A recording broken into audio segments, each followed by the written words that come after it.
Recording in progress.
Good afternoon, ladies and gentlemen.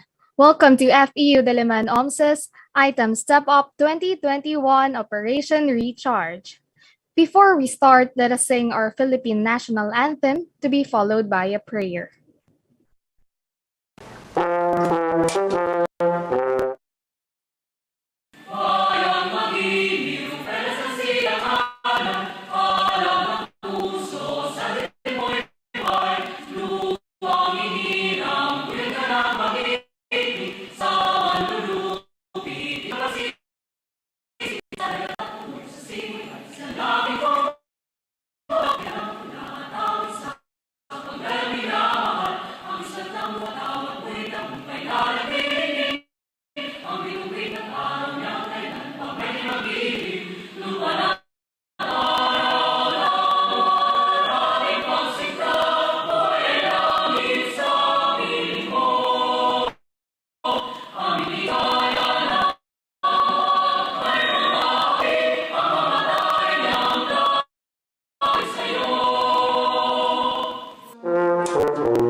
Glory to you, Almighty, for gathering us today. Give us the fortitude to conquer life's challenges so we can excel and be upright in everything that we do. Guide us to be united in diversity, that we may continue to serve and love one another. Amen.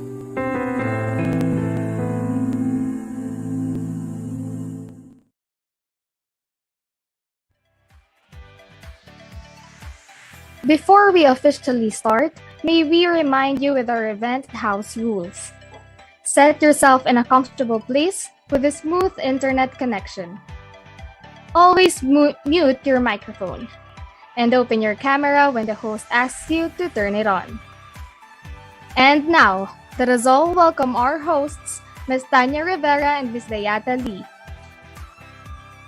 Hi, hello everyone. I would like to wish you a very good afternoon. I am Tanya Rivera, the Treasurer of OMSA. And I am Beata Lee, the Vice President for Internal Affairs of OMSA. And we are your hosts for the item Step Up 2021 Operation Recharge. Of course, this event wouldn't be possible without our organizers, our project head, Mr. Yero, OMSA's academic representative, documentation in charge, Mr. Caliban, the PRO, and the communications in charge, Ms. Kate Tyrona, the committee head for programs and events. Our technicals, Mr. Justin Cartujano, the Vice President for External Affairs, and Mr. Luigi Alba, the Multimedia Committee Head, together with this committee member, Ms. Mariel Evangelista, the graphic artist of FEU Diliman Student Coordinating Council.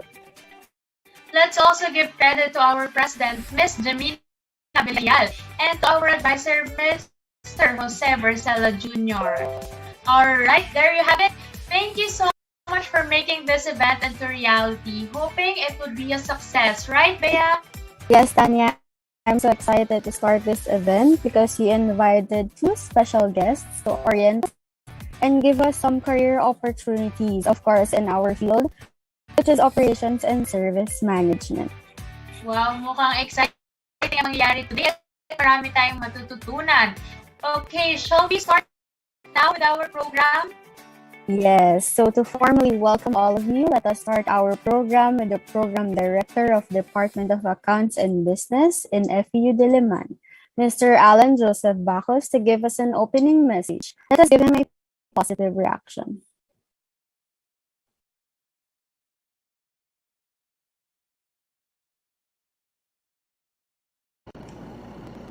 Hi everyone! I am very excited when I was informed about this effort to help the students achieve their goals in securing future jobs and internship program. I would like to acknowledge the organizer. As we all know, this is very vital in every student's journey. In this event, you will have the opportunity to meet our invited guests who will be discussing topics relative to your field of specialization. Meeting them, you will be inspired to work hard and to commit to their pursuit of your future goals. We at 𝐒𝐭𝐞𝐫𝐚 strive to instill in our students to pursue their dreams, teaching students to seize the day and to explore every opportunity will, no doubt, assist them in their journey and their path to succeed. We also teach our students the importance of building one's career path, knowing or determining where they want to go and how to get there will most certainly facilitate their search for the right and most suitable career that will help them enrich and make a difference in their community. I would like to extend my deep thanks and utmost appreciation on behalf of the 𝐒𝐭𝐞𝐫𝐚 management to all participants and guests who made this event possible. Thank you and welcome to this event. Ayan. Thank you so much, Mr. Alan Joseph Bacus, for the opening remarks. So now, are you guys ready to know who our first guest is? I mean, type in OMSA or press those reaction buttons and give us a heart reaction if ready na kayo. Yes, type in OMSA guys if ready na ba kayong makilala ating first speaker. Guys, don't be shy. Yes, umuulan na ng OMSA sa ating chat box. So, okay, I will now introduce our first guest speaker for today's event. She is the founder and chief operations of 𝐼Learn International Institute. She is an active member and proud member of the Philippine Association of Professional Speakers. She is a master in entrepreneurship in Ateneo de Manila University, Rockwell. And she has a master in customs administration in Philippine Maritime Institute, a member of the Rotary Club International, a certified human resource professional in International Federation of Professional Managers. She is also a certified Lean Six Sigma Yellow Belt in Innoveo Consulting SG. She is a part of the Philippine Society of Talent Development and a part of Supply Chain Management Association of the Philippines. Let us give a positive reaction to Ms. Meg Barcela Marzan.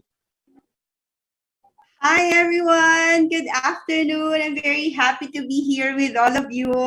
Hello! Ayan, I'm very excited, very honored as well to be invited and to be given this opportunity to be of service to your team. So let me just go ahead and share my screen.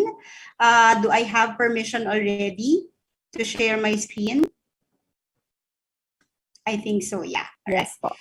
Thank you very much. All right. So I'm sure you're all very excited, no? And when I was invited to do a talk for operations management students, parang na-excite ako because this is also my my industry. So parang sabi ko, uy, mag-jive yata kami. Parang pwede, magkiklik kami ng mga to.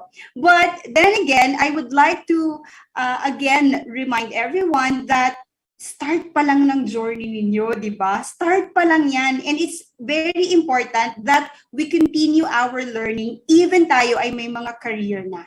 Even tayo ay nakapasok na rin sa ating mga trabaho. And it's very, very important because through the integration of one's personal life to your careers, you have to have that constant increase, no, in terms of motivation so that you can make sure that you can contribute to your healthier life.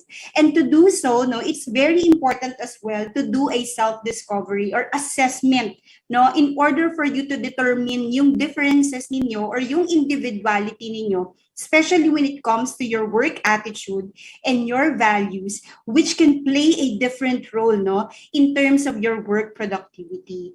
And with the enhancement of your work attitude and your values as well, your ability to become part of a team in terms of working with them together can also be nourished. And in this particular session, no, we will try to make sure that will help you discover your individual attitudes and your values and steps and strategies for you to have an excellent work attitude and values enhancement models, which will help you out in terms of your career. Remember that what we aim for is authenticity. We crave for authenticity, and values is just not a noun, no? Yes, authenticity is what we crave for, and it's what we learned how to use a lot. But you know when it's real, the attitude or the values is real when it means you know that who you are. It also gives you that drive, no? It provides you that certain motivation, that certain push, and you make sure that through your values, you communicate with clarity. And it comes down all to your values. You have to learn how to understand them, you share them, and you be guided by your values. When you know your values, you can act more quickly and with intent. And we all want that. And our businesses, no, organizations need that. But how do we really get that? How do we really get that? Today, we will try to explore how to uncover and we'll try to utilize your values, communicate more effectively, collaborate with a greater result, and inspire also yourselves, no? And probably when you get to be hired already, no, you will inspire also your leaders to operate with true self-awareness and also respect for others. And this will require a little bit of excavation lang, no? But it might be difficult for some, but it also might be inspiring for a lot of you. But in the end, you will come away knowing yourself better, and you poise and inspire and connect, no, with people in a very profound way. So this idea of core values is not only applicable to our personal lives, but can and should be applied, no, in terms of professionalism. And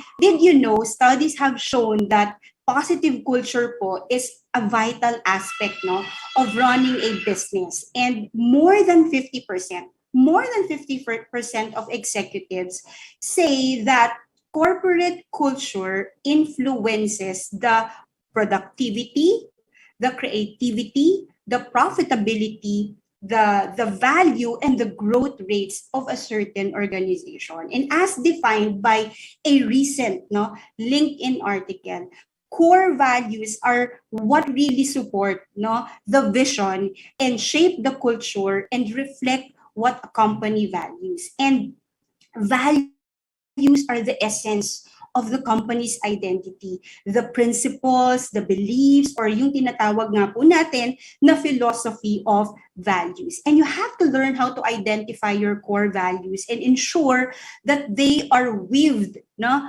throughout every facet of your employment or your professionalism, because these are all crucial pieces to the overall growth, no, of the positive culture of an organization, and of course the success of your organizations. I have to share with you the importance of values, because values are how business hire. Hiring for culture fit and alignment of core values can really prove to be much more valuable than just hiring solely for technical skills. So when companies hire, they do not just focus on the technical, the knowledge, and the skills of their target recruit. They also make sure that by hiring based on core values, they are able to ensure that the candidate, no, will work well with the team and seamlessly blend, no, into the culture of the entire organization. Values are how you also change behavior. By having core values that guide behaviors, no, it's important that you use that for decisions within your organization, and all team members are able to clearly work towards the same goal. And there is never a question here of what is right and what is wrong, because it is clearly defined, no, within the set of core values that the organization have. And having clearly defined values really helps pave the way for a path in terms of the success of the future of an organization. Values are the heart of your culture, and your organization's core values, no, becomes, no, it becomes the core of your culture. And if you hire and make decisions using your core values as guiding principles, this will really shine through in your culture and in the way your employees interact with each other and with customers, no? And without values, ladies and gentlemen, the culture of your organization will not have the opportunity to flourish. So there is what we call as well professional values, no? It's actually a generic term for the principles that are central to practicing a profession, which for halimbawa, o dahil nandito tayo sa pandemic, let's use medicine muna ha, bago yung sa operations management, no? It includes integrity, it includes, di ba, compassion, and it includes as well continuous improvement and excellence, and the ability as well to partner with other service providers that can work well, no, that are culture fit as well in terms of that industry. Now, we also have what we call as personal ethics. And it refers to the ethics that a person identifies with in respect naman to people and situations that they deal with in everyday life. And another ethics that we have to make sure that we are aware of is the professional ethics. It refers to the ethics that a person must adhere, no, in respect of their interactions and business dealings in their professional life. So, as a professional, since we have our core values, it's very important for us to also understand the mission statement of an organization. Now, since may mission statement tayo na pag-uusapan, mission statement is a concise explanation of the organization's reason for existence. It actually describes the organization's purpose and its overall intention. Now, the mission statement supports the vision and serves to communicate purpose and direction to the employees, to the customers, to the vendors, to other stakeholders. And questions to consider when drafting mission statements could possibly include what is our organization purpose? Why does our organization exist? And ito yung pinaka-important part. If your company has a mission statement, no, yung papasukan ninyo na company may mission statement, it's also very imperative that you have your own mission statement. So you have to align your own mission, your personal mission statement to the mission statement of the organization so that you know na align kayo with their mission in terms of their existence. Now, aside from the mission, we also have what we call the vision statement of an organization.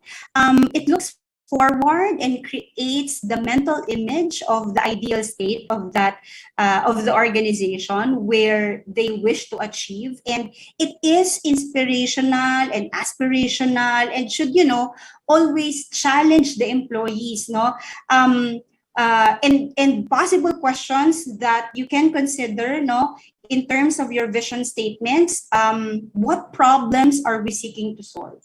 Where are we headed? And if we achieve all the strategic goals, what would we look like, no, 10 years from now? O, di ba? Kaya mapapansin niyo, when you are being recruited, you are being asked, no, it might be cliche, but you are always being asked as well by the recruiter, no, na nag-i-interview sa inyo, where do you see yourself 5 years from now? Because they want to make sure that you have your own vision statement. So aside sa ating mission and vision statement, it's also very important that you have your own values statement. This is the list of the core principles that guides and direct you, and you can consider this as part of your identity. Now, in an organization, their value statement, if an organization is values-led organization, the values create kasi a moral compass for the organization and its employees. And it really guides the decision-making and establishes a standard against which actions can be assessed. And these core values are an internalized framework, no, that is shared and acted on by leadership. And kung sakali that you wanted to draft your own value statement, consider what values are unique to your to you.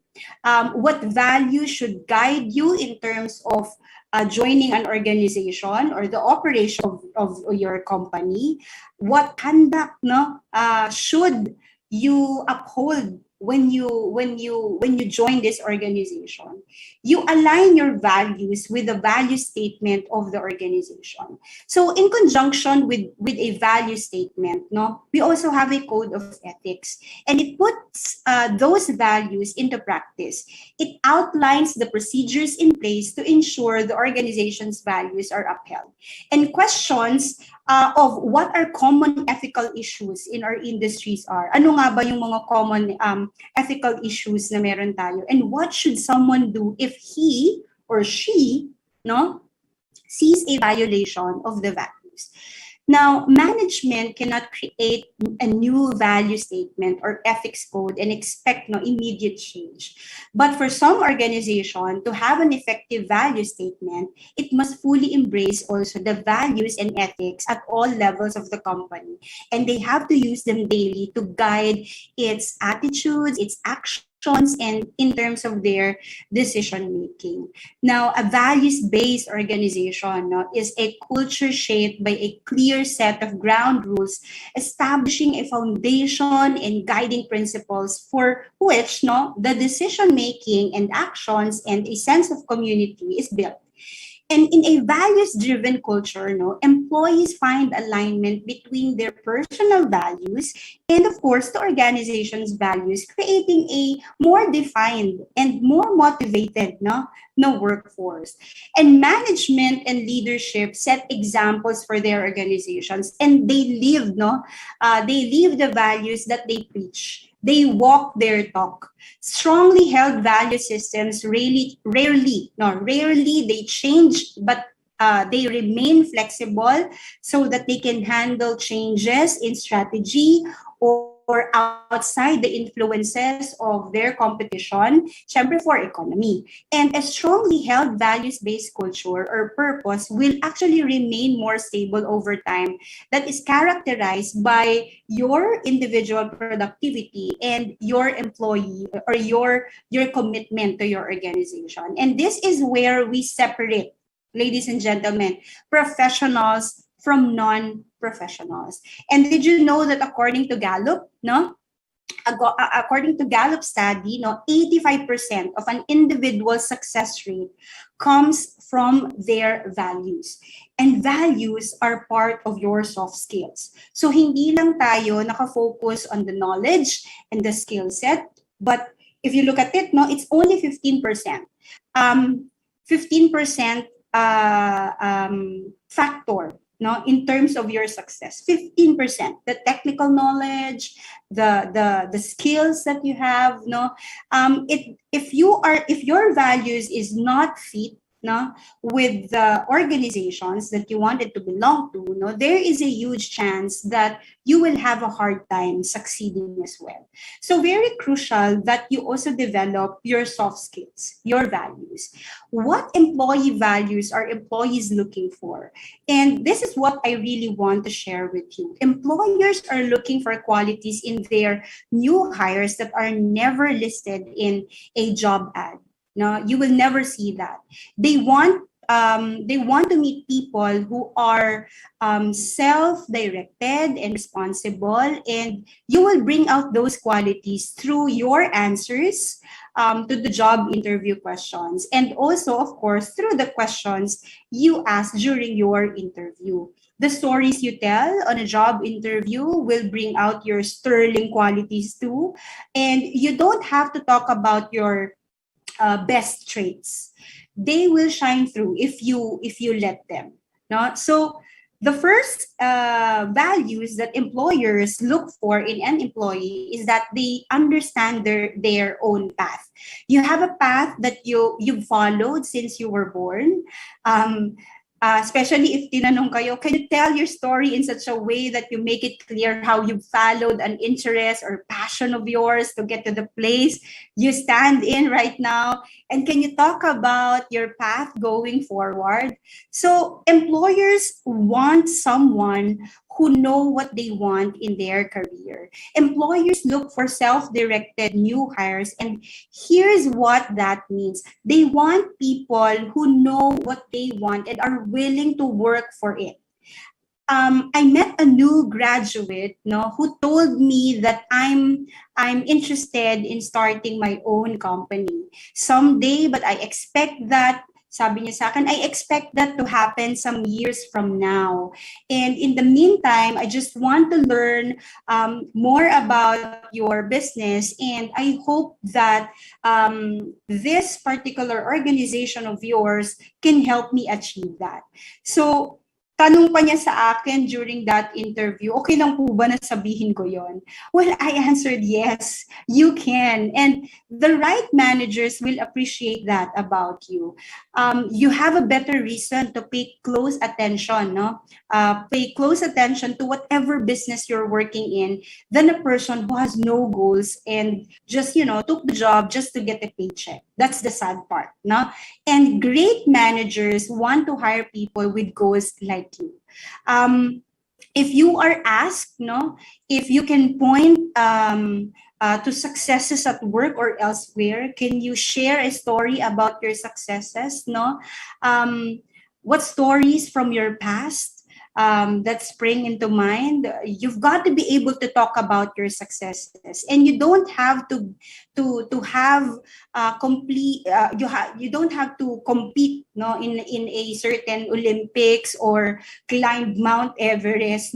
You can just tell simple stories about saving the day at work, o kaya saving the day in school during your thesis, your projects, or in a volunteer situation, or even just at home. And employers are looking for people who know what they're good at. Instead of saying, I'm really good at Excel. Okay, you can say, I love Excel, and I love to teach other people the finer points of using Microsoft Excel, and like creating nested reports and macros, diba? There are certainly managers who don't want to hire independent thinkers, but you don't have to waste working for someone like that. Strong managers want to really hire people who have their own ideas in every situation, and in every job interview as well. Take the opportunity to share an opinion rather than a cookie cutter, a standard answer to your interview question. Managers need smart people around to brainstorm with. So why shouldn't that smart person be you? Don't you think, So you've solved big problems in your life, and everyone has. They say that before a child now goes to kindergarten, he or she has already conducted 50,000 physics experiments. And often they use water, mud, o kaya mga dog food as materials, And they tell a story about a problem that they were able to solve. Maybe you found a better way to organize something, or you improved on a process that did not make sense. But in the best job interviews, your manager or the manager will see your brain working, and you'll see their brain working too. So they will appreciate that. And having ambition means you have the goal no, of getting smarter and stronger throughout your life. And it could mean moving up to the corporate ladder, starting your own business, o kaya you going off the grid to something completely new. And good employers look for people with ambition. Proactive employees don't wait to be told what to do. They jump into action when they see a way to help. And managers want um, to hire people who are proactive, not reactive type of people. One way to illustrate this quality is to ask questions about the work you will be performing in the job. And most job applicants, sadly, they don't do this. You have to ask questions that show you've been thinking about the job description, and your manager will really appreciate it if you're curious about the duties and responsibilities of that particular position. And they want also, most of us have worked with someone who hates to be bothered to learn new things. So whenever there is something new to learn, that person says na, oh no, not something new. No, so I don't like something new. Managers want to hire people po who like to learn. If you read in your spare time or follow courses online, just say so. If you have initiated to take a online course, a webinar, or you have a certification, say so, because that would be part of your edge. And if you like to set goals and hit them, make that very clear in your job interview. Talk about how you set a goal to start your own, let's say you're a vlogger, diba? And you want to accumulate subscribers and how you hit that goal. Talk about how goals have been important in your life so far. And it's also very important because nearly every manager will tell you that teamwork, no, is a critical attribute for anybody on their team. And you have to be ready to answer the question, tell me about how you function on a team. And with a colorful story about a situation that required teamwork and in which you came through, just share it. So lastly, employers want to hire people who take responsibility for themselves and situations they're in. They talk about the responsibilities. You can talk about the responsibilities that you've taken on in your working life or in your personal life, no. And if you were an online seller during your vacation, diba? During your spare time, just say so. There's a lot of responsibility in a job like that, no, and including responsibility for people's lives. So the same is true if you were let's say you just took care of your cousin's son or their daughter, no, naging nanny ka. Watching infants and young children is a high responsibility job. Don't ever be embarrassed or shy about sharing your non-business experience now. Sometimes those experiences really show your character. So please do not hesitate to share them. And our behavior at work often depends on how we feel about being there. Therefore, it makes sense of how people behave depends on understanding their work attitudes. And an attitude refers to our opinions, our beliefs, and feelings about aspects of our environment. We have attitudes, ladies and gentlemen, toward the food that we eat, people that we interact with, courses that we take, and other things that we do in life. And it's very important now that you have the fundamental requirements of how you can conquer the corporate and your professional setup, no. It's now time that we also discuss what possible career outcomes for students taking up operations management courses. Let me tell you just one thing, there are tons of available career options for all of you. Hindi kayo mauubusan. Operations managers manage people, projects, processes, You direct physical or technical functions of an organization, particularly those relating to service management, product development, production, manufacturing, and you will generally be involved, no, in directing workflow. Maybe you can be a plant manager, manufacturing manager. You will be involved in production systems, production control, employee management, strategic manufacturing policymakers, productivity analysts, no, cost control, and even materials planning. And the common career options, no, for operations management degree courses are account managers, business development managers, or directors. You can be also a computer network manager, design engineer, inventory manager, logistics, distribution, manufacturing. You can be involved in shipping. You can be involved in a brokerage firm, as a supervisor in a manufacturing firm, a supervisor, an engineer, an operations analyst, and operations manager. So there are tons of opportunities for you. In supply chain management or in supply chain industry alone, my goodness, no, there's a ton of careers that are waiting for all of you. And all firms, no, let me just tell you, have processes. They have suppliers, they have customers. So career opportunity for those who are very happy to shop. Marami ba ditong mahilig mag-shopping, mahilig mag-antay ng 9-9, 10-10, 11-11 dyan, no? So if you really like to shop, no, maybe purchasing or procurement is for you. So career opportunities for operations and supply chain professionals exist, no, in every sector of the economy.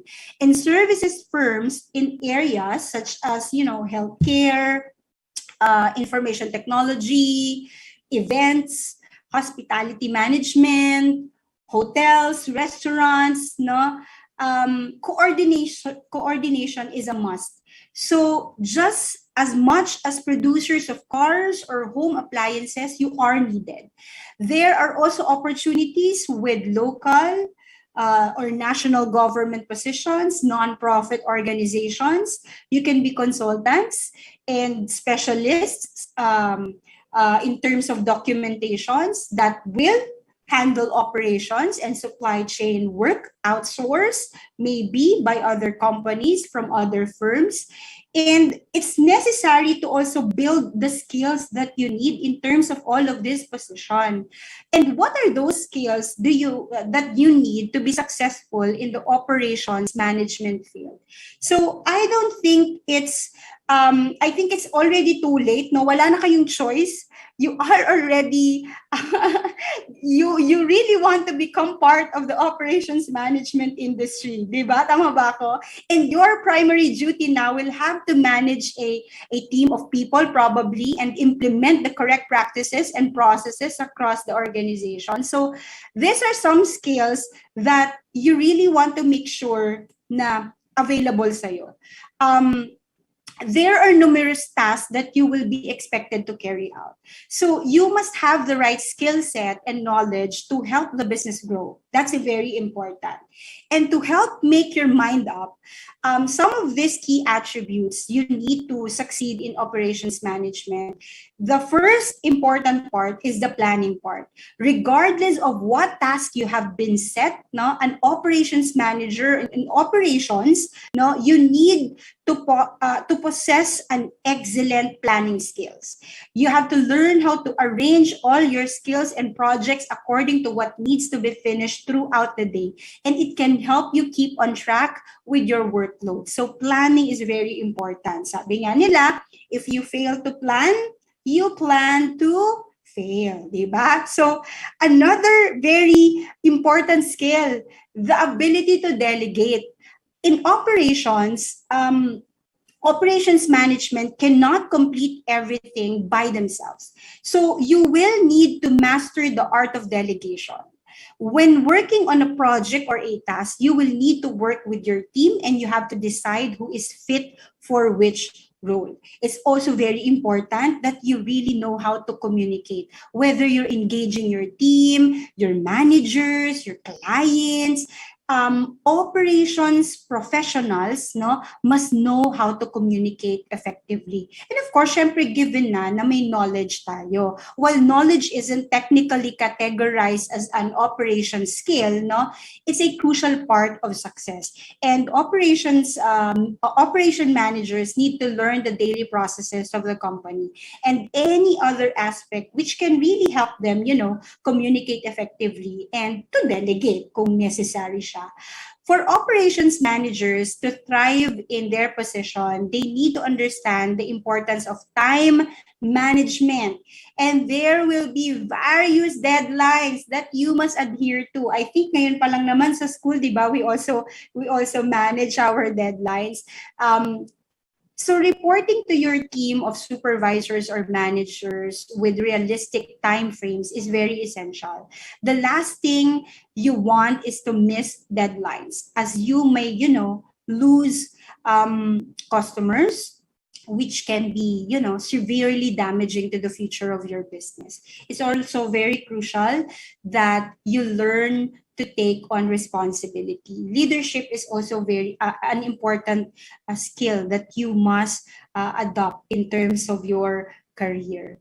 There will be tense environments that you will find yourself in as an operations manager. So knowing how to work well under pressure, and you have to learn how to keep your cool, no, in critical is very critical for your success. And when things get tough, there are several things you can do to, reduce yung stress levels mo. You can practice relaxation, siguro you watch your favorite K-drama, and just remember that to flourish in operations management, all the skills listed here are what employers look for in candidates. Whether it's knowing how to lead a team or how you work well under pressure, there are lots of transferable skills that can help you really manage your time better and ensure that you work to the best of your ability.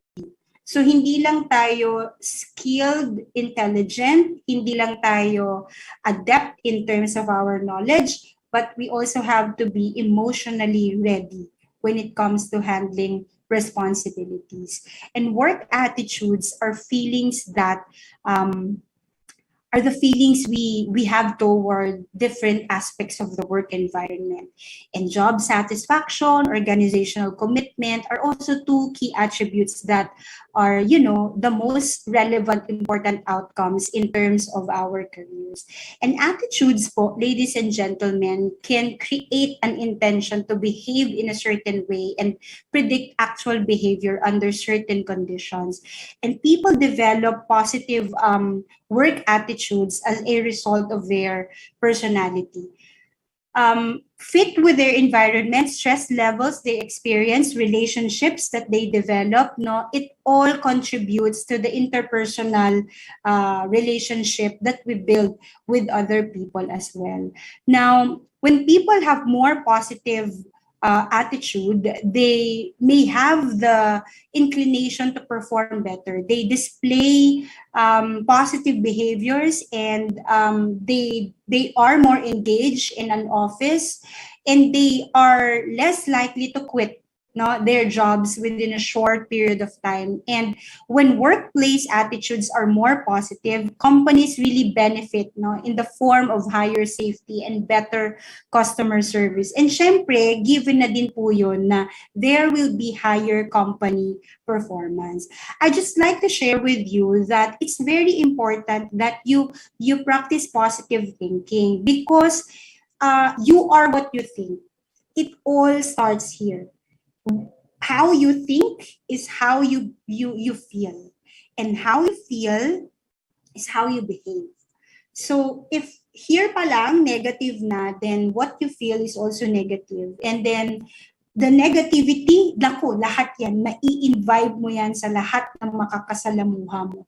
And I'd like to to share with you my favorite quote of my favorite author, Maya Angelou. She said that when we interact with people, when we communicate with people, it's important to always remember that people will forget what you said and people will forget what you did, but they will never forget how you made them feel. And that is what is crucial when we are all professionals. We have to make sure that we make people feel valuable, and we have to make sure that we spread positivity in our work environment, kasi in our industry po, kilala po tayo na 24/7 type of people tayo. We have to consistently and continuously learn how to collaborate with our team members. And that is very important in terms of our professionalism. So I hope that I was able to share with you skills, knowledge, techniques that you can use, no, in your preparation for your professional life. Thank you very much. My name is Meg Marzan, and I am your speaker for this afternoon. Thank you.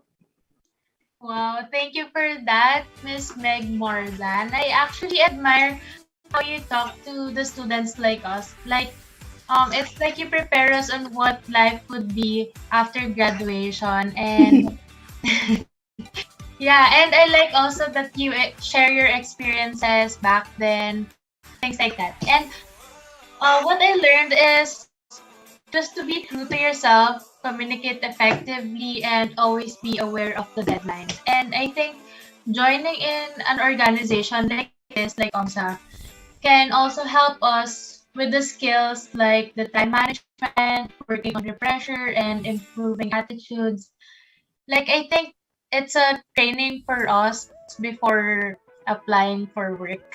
Yes, you have to be ready, because it's important that you prepare, and you not only prepare professionally, no, but your body, your mind, it must be in sound, in terms of wellness, no, sound dapat siya, so that you can really conquer the corporate industry. We all have our struggles and we all have our individuality, diba? And we have to respect that. But you have to be true to yourself, and you also have to make sure that when you are being interviewed, when you are asked, you allow your true self to shine in that interview, so that they would appreciate you, they would appreciate your talent, they would see that you are an asset of their organization. Do not be shy na vlogger ka, no, or you sell online, or you do this, you do that. Maybe they are looking for something in you, and in fact, during screening pa lang, nakikita na yan ng employers. So just be true to yourself, and I'm pretty sure, no, na you will get the right job that is fitted also in terms of what you want to achieve in life. Yes, I totally agree po sa inyo, ma'am, and kay Tanya. I'd just like to share something na laging sinasabi ng dad ko, kasi dad ko is part of a big corporate world na marami siyang naka-encounter na iba't ibang clients as well. So, lagi niya sinasabi na aanhin mo yung pera mo when you don't have the values and the ethics. Lagi niya yun sinasabi, which is totoo naman. Katulad ng present niya kanina. So, with that, again, thank you so much, Ms. Marzan, for greatly accommodating us and taking your time to be our guest speaker for today's event. Thank you very much. The pleasure was mine. Thank you. Yes, so now, guys, the floor is now open for questions. Anyone who has a question or something to say to Ms. Marzan, feel free to chat it in our chat box, or you can raise your hand so that we could give you permission to open your mic as well. Mm-hmm. Just ask me anything, wag lang math, please. Ms. Marzan, I think I'm the first one to ask you question na lang. Sige, go ahead. Okay, out of curiosity lang po, were you an active member of any organization back when you're still attending school? Oh my goodness, yes. Yes, super. Super. I've joined a lot of organizations in our school because I'm also a scholar din kasi sa school namin. I'm a customs administration graduate, and yung father ko kasi is part of the management of the school, and because of that I was part of the scholars of the school. So I was constantly being invited as well by organizations, and I enjoyed it a lot.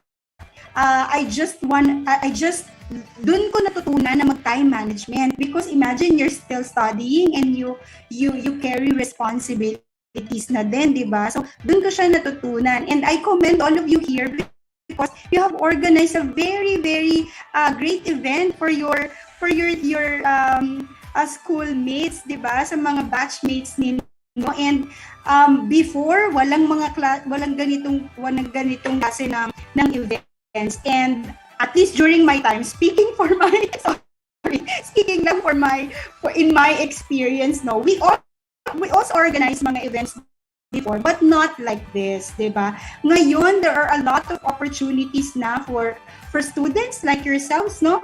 And I really admire students that are part of an organization that really strives for continuous improvement and continuous learning. Kasi as an advocate of continuous professional learning myself, di ba, I wanted to make sure that sana mula umpisa pa lang ng nag-aaral, di ba, ma-share na natin yung ganung klase ng practice, because it will really help you out as you take on your journey in the professional path. Makakatulong talaga siya. Promise. Yes po, and I asked you that kasi I feel like you got your confidence from your organization. And maybe one day we might be like you in the future. Aww. Yes, please. Crossing our fingers. Yeah. I'm sure of that. I'm pretty sure. Yes, With so we your- have... with your talent po, I'm sure you will go a long way. And ngayon pa lang, keep it up, and do not distract yourselves by negativity. Basta do your best in everything that you wanted to do, and do not distract yourself of negativity. Okay?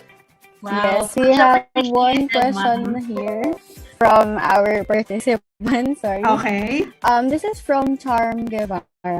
Her question is, what can you advise to people who are stuck on a toxic workmate and workplace but don't have a choice to resign or change company? I like this question kasi I've been there, done that.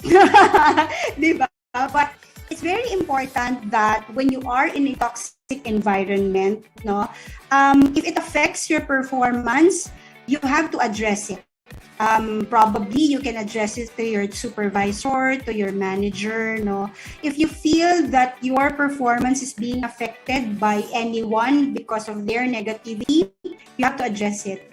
It's the managers and it's the supervisors, no, obligation to ensure that there is there is a conflict resolution. Meron laging ganon. And in no organization is perfect.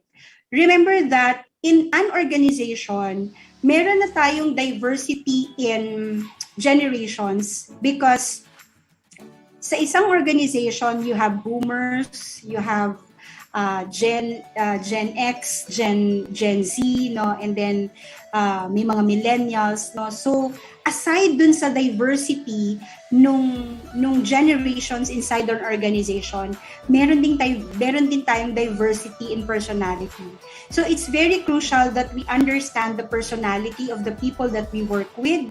But as I've mentioned, no, in our discussions kanina, it's important that you know the core values of the organization. And if the core values of the organization nakikita or nagre-reflect sa values, no, nung mga tao, nung mga employees, no, titignan mo kaagad kung fit ba yung values na yon with yours, so that hindi na darating yung time that you'll feel toxic Pag meron ka na, minsan kasi, ako kasi ganon, siguro I'm a mother, and siguro sa experiences ko in life, nakakapako na pagka I don't fit here, medyo siguro this is not for me. May mga ganung dibang aspect, no? Pag may bumubulong na ganun sa inyo, naku, makinig kayo. Makinig kayo. And it's important as well to, get along with people. And crucial then that when you encounter that, remind yourself that you cannot control their attitude, their emotions. What you can control is your attitude and your emotions. So, dun ka mag-focus. Okay? I hope na, syempre, hindi naman natin tinotolerate or we don't want people to resign. Because sabi ko nga kanina, if a great manager would always want to make sure that the environment of the organization is healthy so that everyone can work productively there. Yes, I hope na nasagot yung question ni Ms. Charm. I would just like to comment, meron din po kasi kaming working students who are currently participants as well. So for sure, marami silang natutunan from that question. So we have another question, Tan. Moving forward from Janford Kailiban, what makes operations management unique or stand out from other kinds of management like marketing and finance? Unique talaga ang operations management because as you can see sa dami ng career opportunities na nabanggit ko kanina, di ba? Napakadaming options for us. With marketing and financial management, as you can see, pag marketing, you're only focused on making sure that the product is, out there. With financial, you have to make sure that the product is available for the market. So you have to produce the costing, the necessary investments, etc. But with operations, siya yung heart. Siya yung would want to make sure that the products would reach our customers. We start sa operations management, especially in supply chain, you start from processing the procurement, the purchasing, then you produce. Once you produce, you make sure that this is marketed. When it is marketed, you have to make sure naman that after it is promoted to your target customers, after that, you as part of the operations, you have to make sure if you're part of logistics team, you have to make sure to distribute, you have to deliver. And we are a crucial part of the operations of the whole organization. Without operations management, there will be no processes, there will be no guidelines, there will be no policies. And it's going to be very hard for everyone to, facilitate and execute their responsibilities. We are not unique. Okay? We are unique. Yes, unique. Siguro tama naman din yung word na ginamit na unique, but we are the support. Lifeline tayo ng isang organization. So we provide that support. So in a way, we are the servant. No? We serve. We provide the service to our customers. There are two types of customers inside an organization. You have your internal and you have your external. The internal customers are your colleagues, your managers, your bosses, while your external customers are your target customers, market, yan, no? So yung direct customers mo, consumers mo.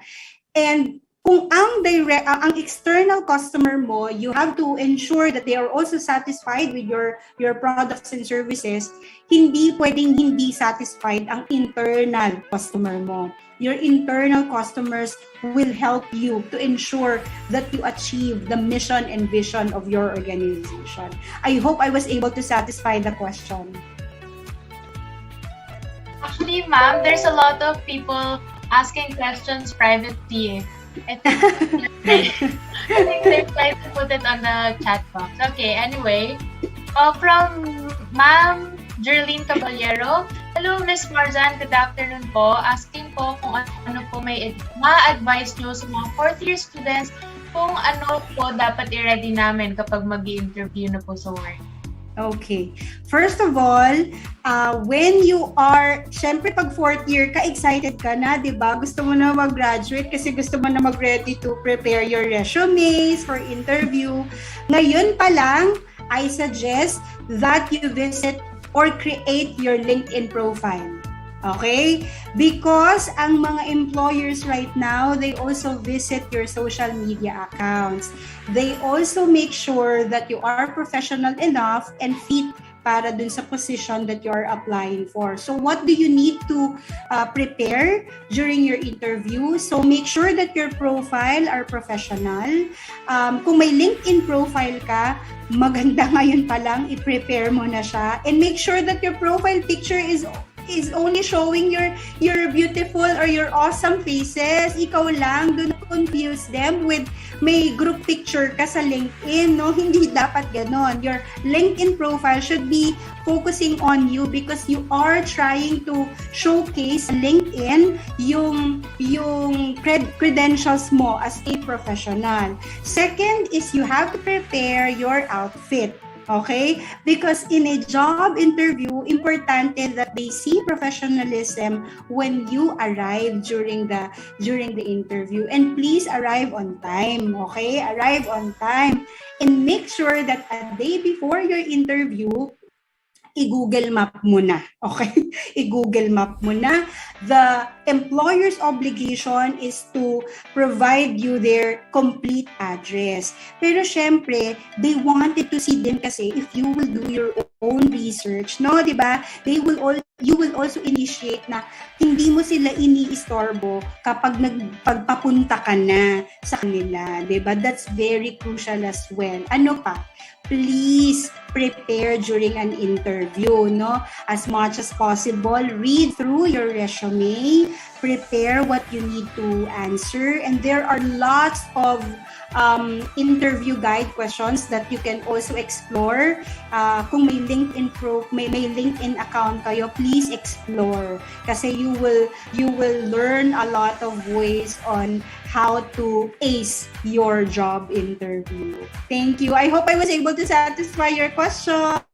Yes. I hope na ready na ng ating students as they go on after graduation. So we have another question since we're talking about operations management a while ago. This is from Ms. Runa Rodriguez. What characteristics should operations manager have and remember when in the field? Ano bang characteristic? You have to be patient. Habaan mo yung patience mo talaga ng bonggang-bongga. That's what I can say. And again, I'm not sure if you've heard about emotional intelligence, no? Emotional intelligence is actually a book published by Daniel Goleman in 1995. It provides it provides us factors that we can consider in terms of our preparation in terms of our professionalism, no? You have to prepare you have to develop your self-awareness. Those are one of the skills that you have to prepare, your self-awareness. Your self-awareness kasi will help you to identify what you can and what you can't do. You have to learn how to empathize with other people. You have to also learn how to motivate yourself. Not your mom, not your dad who should motivate you. Ikaw dapat you learn how to motivate yourself. What important skill? Your soft skills. If you were able to listen to me, 85% of your soft skills constitutes to your success. So it's not the technical, not the knowledge, no, not the other skills that you have. It's really the soft skills, your attitude, your value. So you have to prepare yourself, no, emotionally, physically, mentally, spiritually, so that you know how to. Because in a corporate setting, it's very challenging. I tell you, I don't like to. Sorry, I have to be very realistic para sa inyong lahat because. Since we are here to prepare you in a corporate setup, no, you have to be really aware that it's really challenging. And ang nagiging successful in a corporate setup are those people that are really up for the challenge. no? Kung up for the challenge ka, then definitely, no? Especially in our industry po, sabi ko kanina, 24/7 tayo kasi we have to learn how to constantly collaborate. Alam mo yung kaka-update mo lang ngayon, update mo na naman sila maya-maya lang. So that's our job. That's part of our skills that we have to really be prepared for. And you have to be a team player because you cannot do things alone. You have to really learn how to communicate with other people. Professionals, as I said, no, is someone who will do their task, responsibilities, even though they feel na hindi ko gustong gawin, pero gagawin ko pa rin siya. Kasi that what separates professional individual to those non-professional individuals. And I think ready kayo dyan. Yes, I totally agree po with ma'am, no? Kasi feeling ko din po, it's a matter of discipline and coping up din po.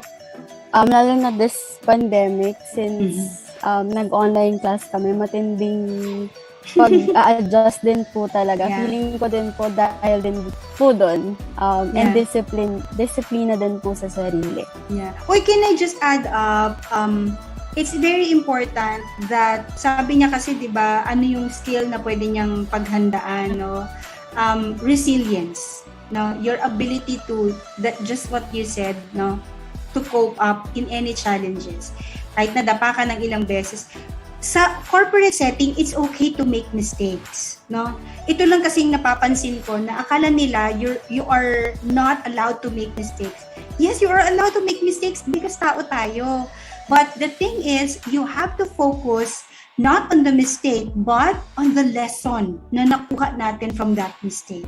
It's important that you learn from that mistake para hindi mo na siya ulitin, or you can have a room for improvement. There you go. Sorry.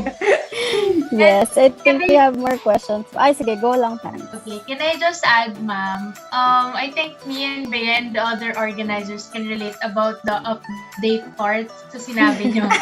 And yes, update talaga sa org. Imagine org pa lang yun, what more pag sa work, minsan dahil mo training ground yun na ito. Yes po. You're on the right track, don't worry. Okay, so our next questions will be from the people who messaged us privately po. So, number 1 is, what would be the best practice for the younger generation of students who wish to develop their knowledge and skills for OM at an early age? You have to create your own habit. A habit that is positive, that will ensure that you will be successful. I may not be able to tell you what habits. For example, you just sleep well. You take on full rest na, 'di ba? A night sleep. No, that's one habit that you can adopt, you can implement in your life. Eat healthy foods. No, it's also very important that you practice mental wellness, no? Because kung hindi natin, 'di ba, remember, it starts here. How you think is how you feel, and how you feel is how you behave. Tapos yun yung mai-invite sa'yo ng mga nakakasalamuha mo. So it all starts here. So create a mind, a mind and personal habit that you can use na alam mo na beneficial siya. There is a study called neuroplasticity. It's the ability of our brains to be rewired. When we were born daw kasi, and then as we grow older, no, we create a certain habit na tinuro sa atin ng parents natin, or na-influence tayo ng parents natin or ng mga taong nasa paligid natin. But then again, as we expose ourselves to other people, no, nababago yung habits na yun because nakikita mo na, ay, pwede palang gawin yun, ay, hindi pala ginagawa yan. So, there are influences that affects as well our personality. And one thing that I can really share with you is that the habit of, making sure that you have a positive mind frame. No, do not forget your values. If your values are important to you, then you know who you are, and definitely you can really communicate with clarity. I hope I was able to satisfy the question.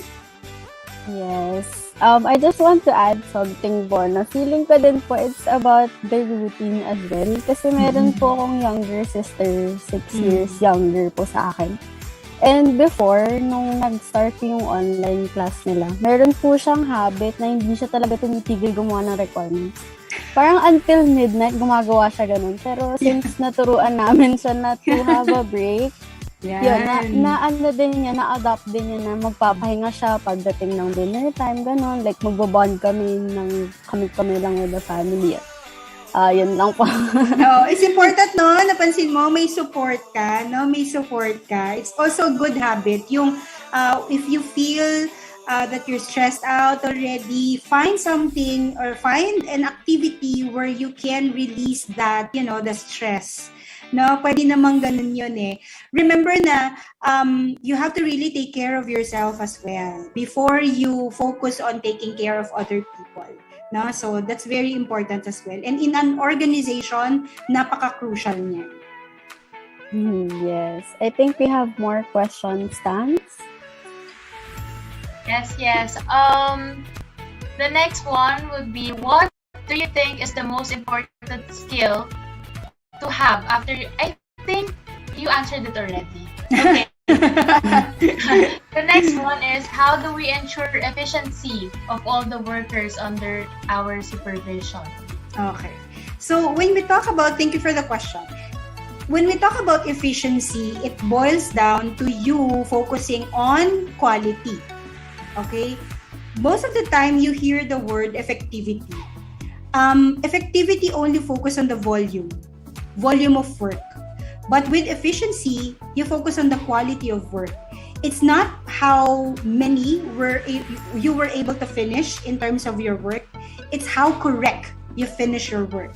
It's how accurate you submitted on time. There was no errors, no? So that's efficiency. So you have to always make sure that you follow the policies, the guidelines that is set to you by your managers or by your organization. It depends on what is the criteria for performance management. There is a performance management measure in every organization, and it varies depending on the duties and responsibilities of an individual. Nagva-vary siya kung saang department ka, whether ka sa marketing, syempre, kung marketing or sales ka, of course, syempre, definitely, benta, yung output na nire-require sa'yo.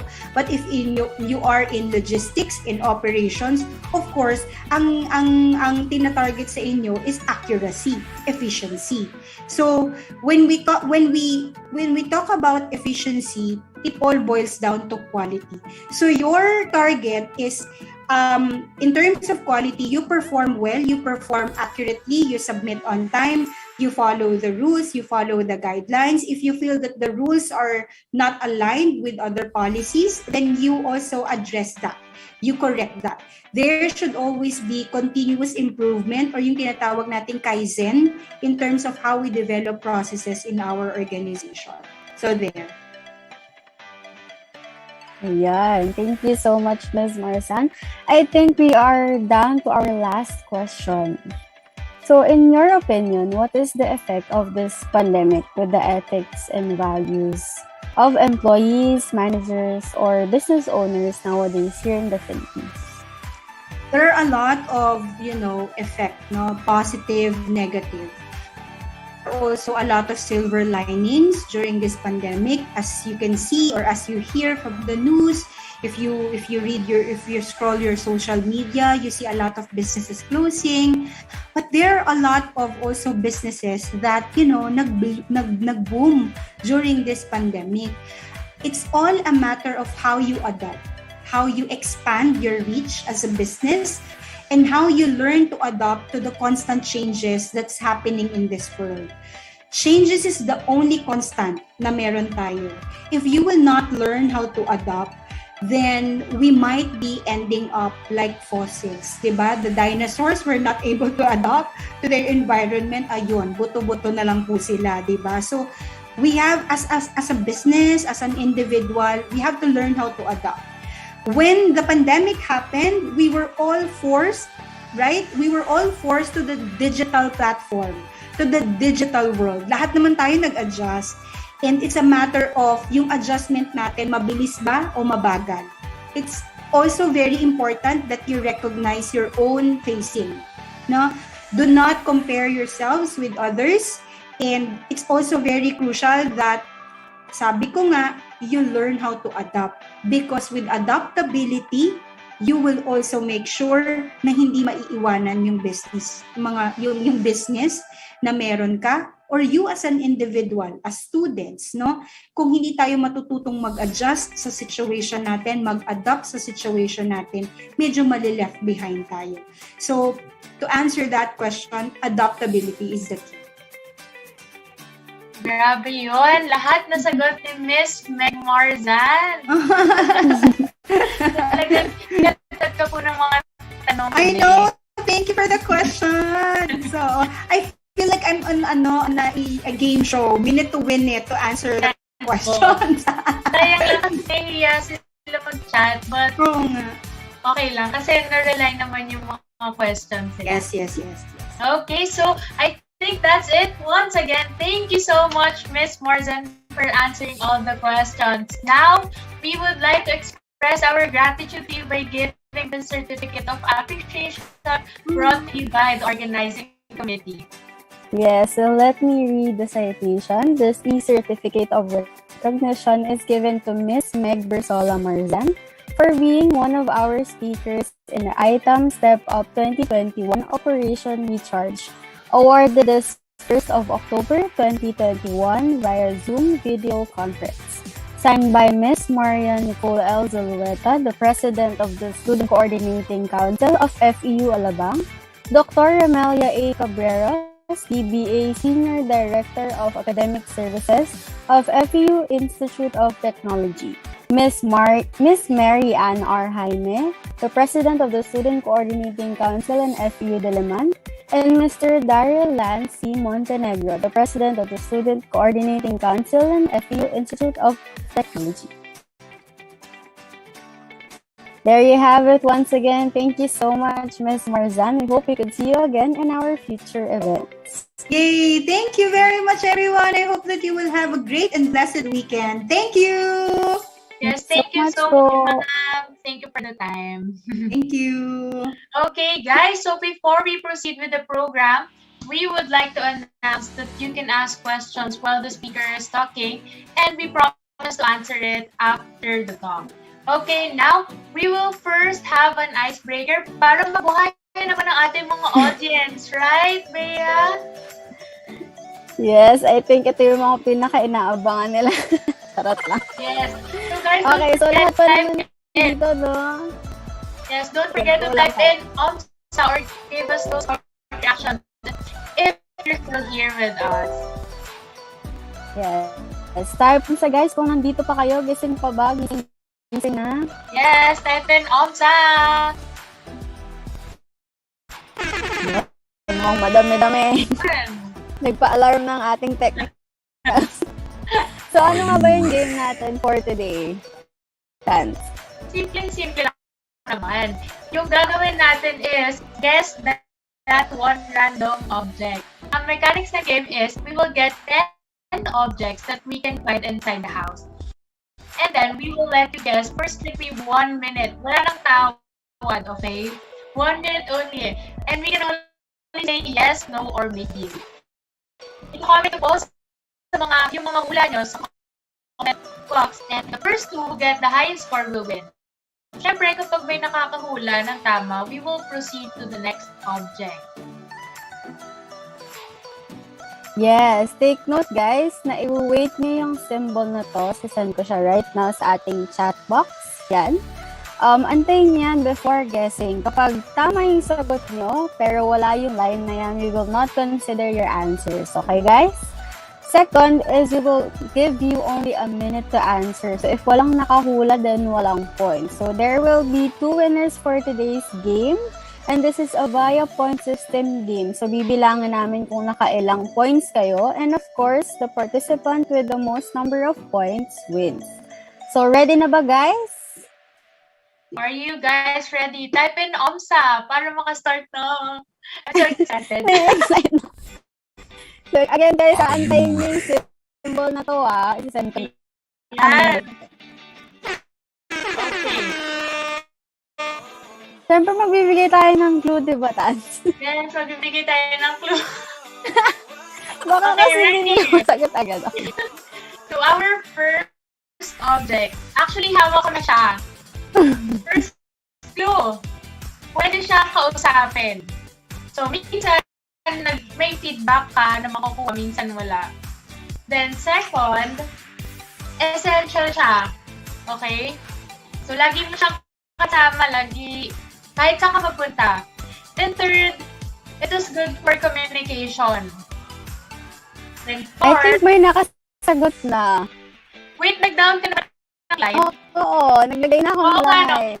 Wait, guys, yun. So, are we going to accept smartphone or cellphone? Kasi it's the same naman. Yeah, it's the same naman. So, lahat po na nandito, you have 1 point. We have Dominic, Charm, Jerlyn, Aina, Charm, and Will. So, yun. Bilang nyo na yung points nyo, guys, okay? Okay, are we ready? So, ito pala yung phone. So, for our organizers na nandito, please pa-take note na po ang mga sumagot na nandito para mabilang na natin kung ilang points sila. Okay. Okay, second object. Are you guys ready? Ako ready na. Okay, for our second object, usually kasi color white or black lang siya. And second, may mahaba nito, may malaki. May mahaba, may maikli. Pala. Maikli. Then, third clue, a must-have din siya. So, essential nga din siya. Yes. And, Depende next rin clue. po ang medyo mahal din siya eh. Depende rin sa... I think may sumagot na. See? Nakikita ko dito. Oh, yeah. It's Elizabeth. Barcela. 1 point. Good job. Okay, for our next object. Mukhang buhay na buhay yung ating audience, Bea. Wait lang guys, again ulitin ko lang sorry na misunderstood. I mean, di ko naintindihan din yung sinabi ko kanina. Magsisend ako ng line, tapos kung sino yung first two na sumagot or first, is yun yung magkakaroon ng point. So, paunahan din talaga pagka-send ko ng line. So, kung sino yung una, yun yung bibigyan natin ng points. Una lang pala, una. Okay, guys? Yes. Sorry. Masyadong marami iniisip si Bea, guys. Pasensya na natin. So, again, ulitin ko lang para clear. Ang magkakaroon ng 1 point yung very first na nakahula. So, for this second object, ang first na nakahula na charger is Elizabeth. So, siya ang may 1 point. But we have two winners. Two winners here sa game na to, okay? Okay, para wala nang away. Yeah. Okay, Yung una kanina sa first object, si Dominic, tama ako? Yeah. And then si Elizabeth. Okay. So, bago tayo makahula, send ko na tong line, then go. For our third object, unang clue, napupuna. So, hirap. Then, second one, sure na ginagamit natin ito lahat. Pili ko makaharap nyo na siya. So, wala rin nakahula. Pero na! Okay, so the first one is Miss Dominic. See? Parang hindi yung Dominic. Pero siya rin yung nanalo sa atin last. Oo nga, parang nangangailangan talaga siya, sis. Charot lang. Go, girl! Ready po ako. Go, Biglang sis. hindi na siya. Okay. Biglang hindi na siya. Okay. For our fourth object, nakakatawa to. First clue, usually nakakabit siya sa katawan, lalo na sa mga babae. I don't know if boys also, pero siguro sa may, mahabang hair.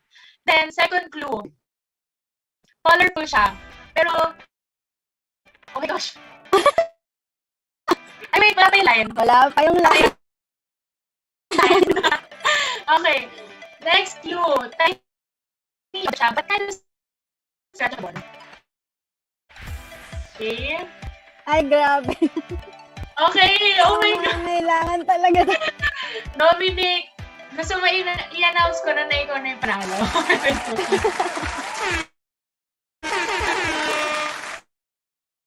Grabe yun. Okay. Are we going to proceed to the next object? Okay. So, para sa next object, fifth object na ba? Tama ba ko? Yes, fifth. Ayan. So, bago ako sabihin yung fifth object, siguro hindi namin sasabihin kung sino na para surprise. Okay? So, i-check lang natin. So, for our fifth object, ginagamit siya for entertainment. Yun ang first clue.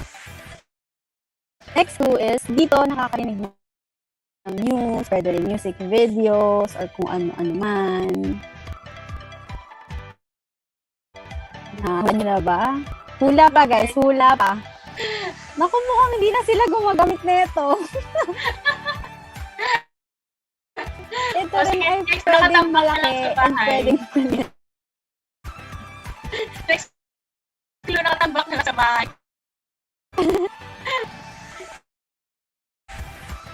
Ayun! Okay. Ayun. Meron na. Wait na. So we can proceed to the next object. Yes. So for the sixth object is bilog siya. Clue. Hello guys, wala kami ito. Wala kayo dyan. Bilog siya, minsan maliit, minsan malaki. Pula or puti. So, nag-send na ako ng line guys. Wala pa rin. Wala pa. At nakakaiyak to. Sa mga sawi. Meron na. Ang galing. Ang saya-saya. Siguro kasi magaling siya magluto. Feeling ko. Kaya Kaya siguro kung hindi ko sinabi yung nakakaiyak, hindi mo sasagot. Eto, medyo mahirap-hirap tong object. Okay, so may nakahula na. I will be sending the new line na. Okay, for the seventh object, medyo liquidy siya na kulay gold and brown. Iniinom ba siya? Hindi siya iniinom. Okay. Siya, pinapahid siya kapag may sugat. Ganun. Okay. Gusto ko yung specific, Feeling ko cooking oil. Ano yung moringa? Moringa? Ano yun? May nag-comment dito.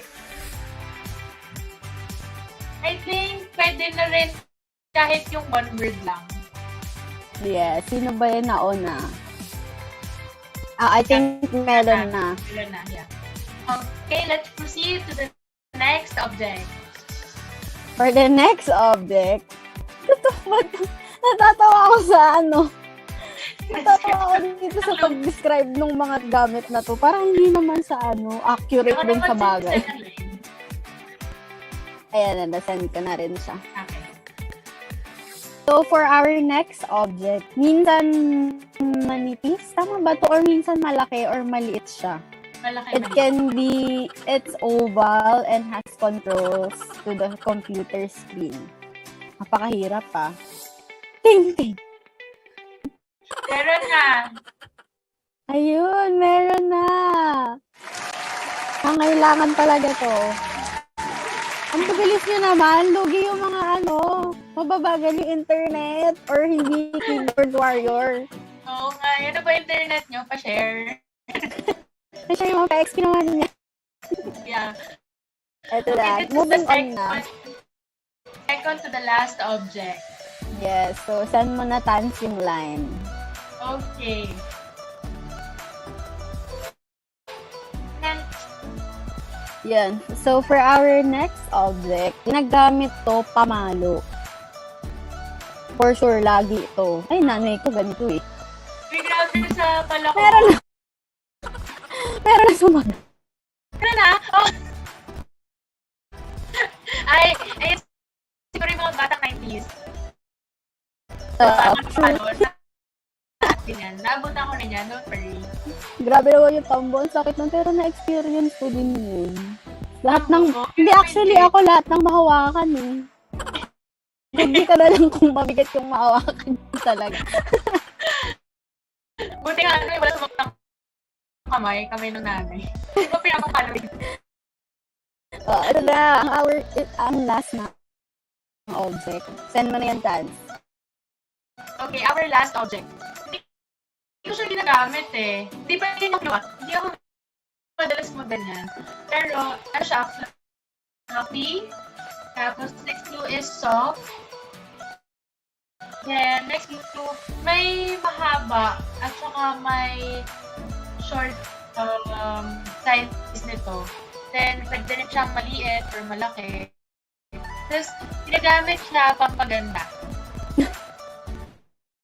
Sabi ni Miss Janina, hindi ka lang nag-toothbrush, sabi ni Bob. Hoy, grabe yung toothbrush ah. Grabe ko hindi ko ginagamit. Pero nag-toothbrush ako. Pwede siyang pag iba-ibang kulay, diba? Diba may mga nabibili. Oo, nila sa sponge kasi nagsisponge ako. Pwede itong iba-ibang kulay, guys.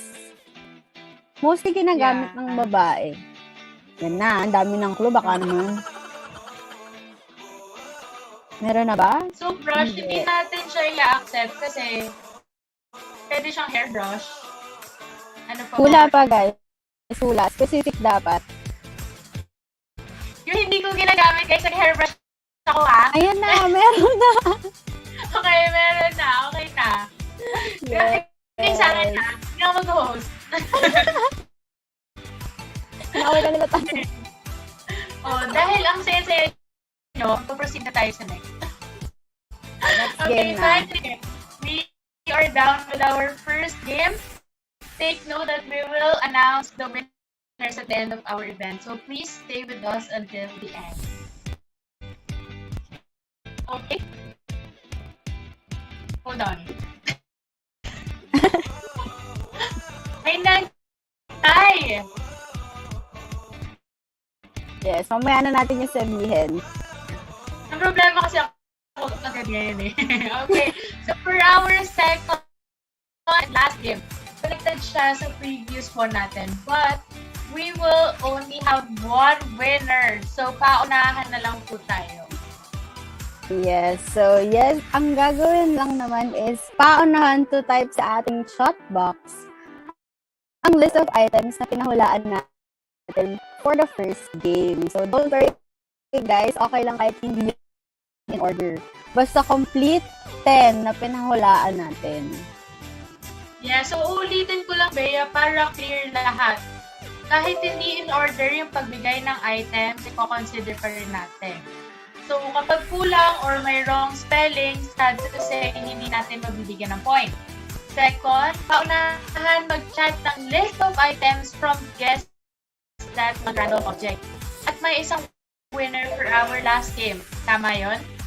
Yes, that's correct. Tama yan, Tanya. So, again, ulitin ko, pwede nyo siya i-chat sa chat box.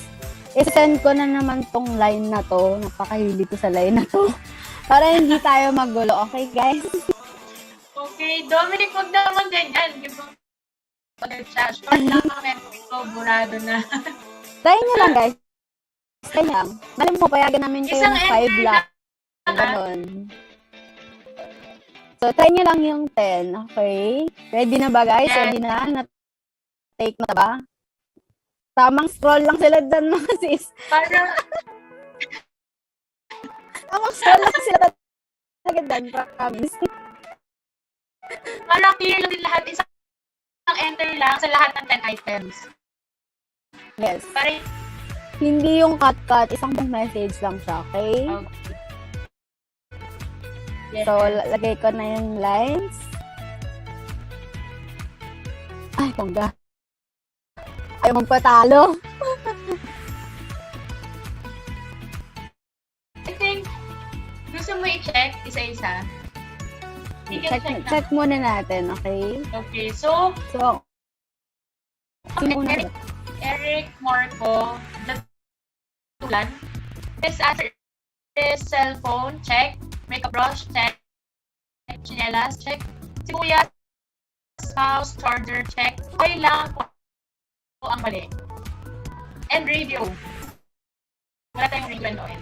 Yes. Okay, from Aina, Tarenas. Makeup brush, clipper, sibuyas, charger, laptop, cellphone, hotel, betadine, radio. Oh, Walang radio. radio. Bakit radio? Yeah, from Dominic. Radio, wala. And Wait! Umabol pa. from Miss Darlene Caballeros. Cellphone, check. Makeup brush, check. Chinelas, sibuyas, mouse, charger, betadine, laptop, hair tie. Ilan yun? One, Kulang isa. yeah. 9 lang. Hula-hula pa, guys. Scroll pa. Okay, from Dominic again. Wala kaming sinturon, Dominic. Yan, si Eric hindi magpapatalo. Cellphone, makeup brush, chinelas, sibuyas, mouse, charger, betadine, hair tie, laptop, TV. Is this correct? Hala, nakompleto na niya. Yeah. Tama ba ako? Kaya, tama. Galing. Ang galing niya. So, reveal na natin yung answers. Pakita yan sa screen, guys. Okay, Ayun. so here are the answers for our second game. Cellphone, charger, laptop, hair tie, TV. We have onion or sibuyas, betadine moon solution or betadine, mouse, slippers or chinelas, and makeup brush. Okay, so once again, we will announce the winners at the end of our event. So please stay tuned, okay? So walang aalis.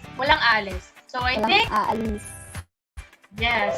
So I think everyone is set to meet our second speaker for today's event. Bea, pwede mo bang ipakilala sa amin kung sino siya? Yes, of course, Tanya. So last 2012, he graduated in Eastern University as cum laude, BSc major in finance. Also finished his master's degree last 2018 in Far Eastern University, Makati. Now he has been serving the FU Diliman community for almost 2 years. Let us all welcome Mr. Jose Barcela Jr. Hi. Good afternoon. Hi, sir. OMSA. Operations Hi, sir. Management. Hi.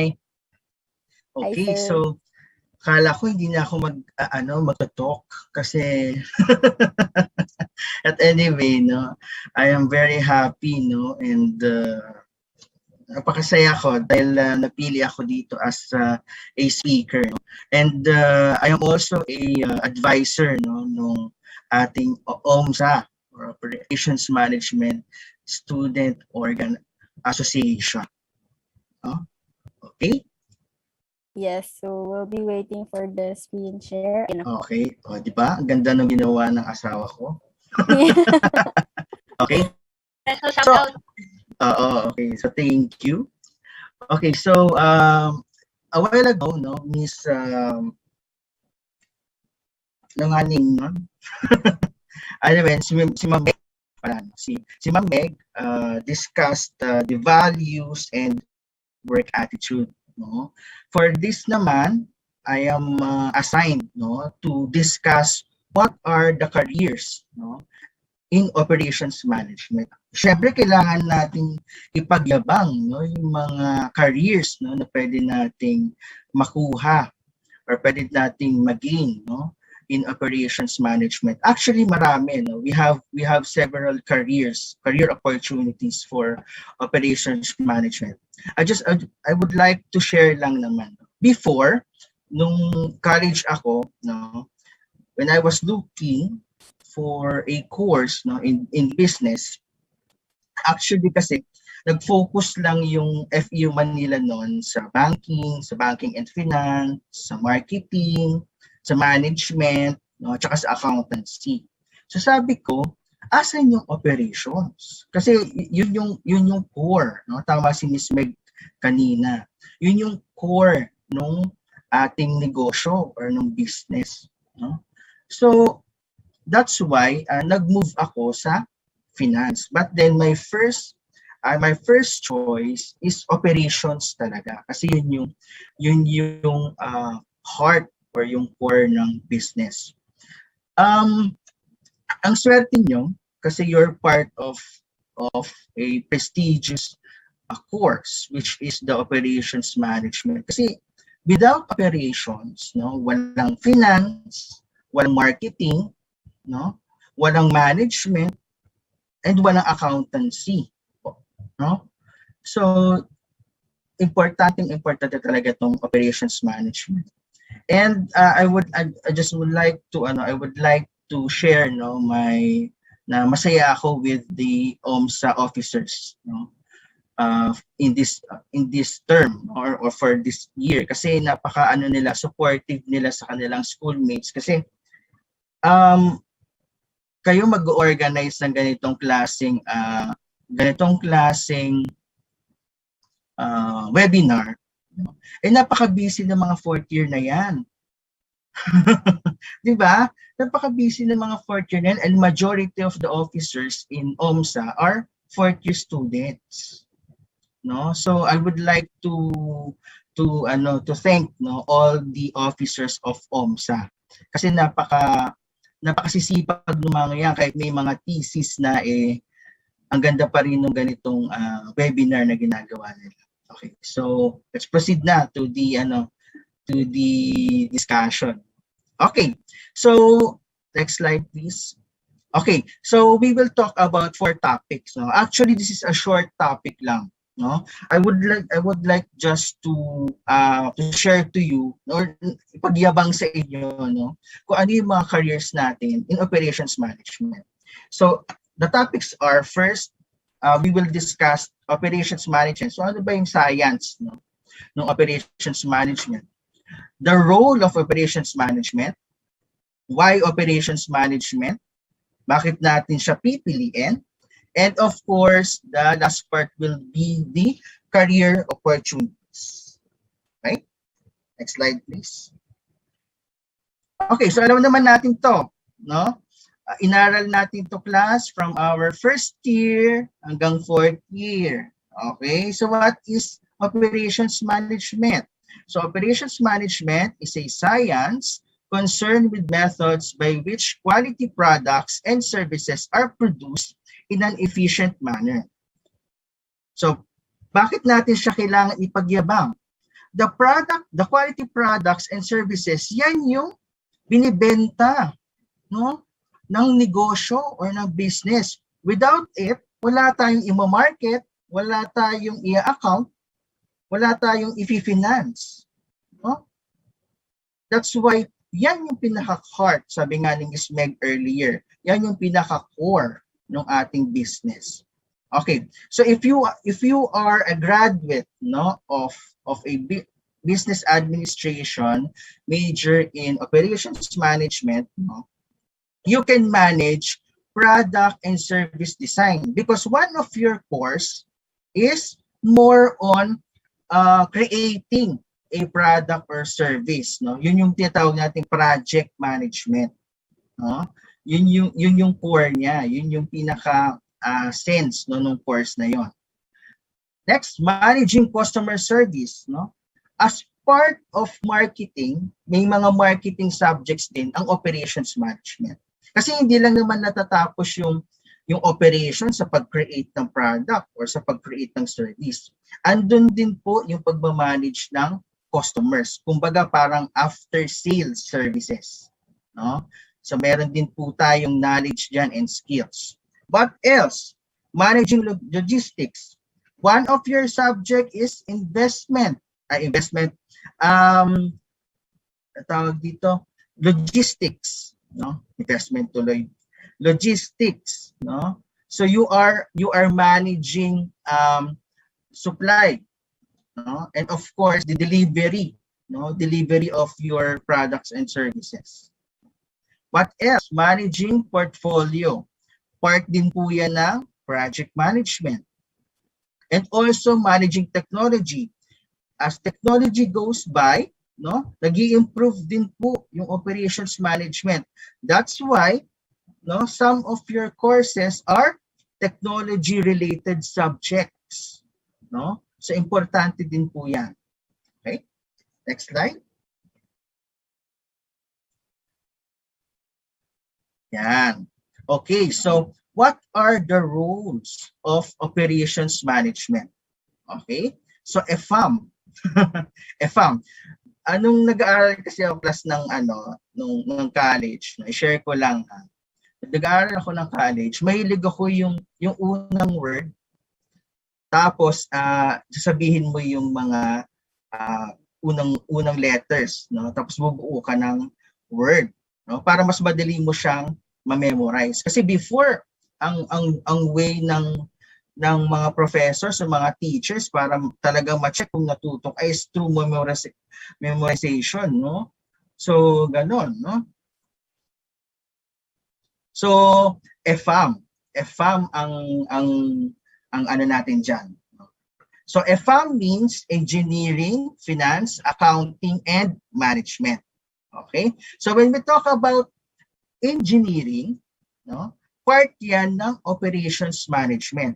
It will tell us how to make a product or services. Since nasa operations management ka or nasa operations part ka ng business or ng organization, no, andun yung creating or andun yung transformation. No? Transformation ng input into output, no? So when you make or when you do, no, a product or service for an institution, yun yung work talaga ng OM or ng operations management, engineering. How about finance? Tell us how to finance the operation. Part din po ng operations management yung pricing. Okay? Kasi nakadepende ka sa presyo, no? And doon mo ma-check kung ilan ba ang capital dito sa isang produkto, no? Then afterwards, you will decide kung magkano na ipepresyo mo or yung magiging markup mo sa pricing. And of course, accounting. Tell us how to allocate cost and determine profitability. So dito, madadetermine naman natin class yung kung magkano yung cost, no? Para ma-check natin kung may profit ba tayo or kumita ba tayo or nalugi. And of course, the management. Tell us how to manage our workforce. Human resource management is one of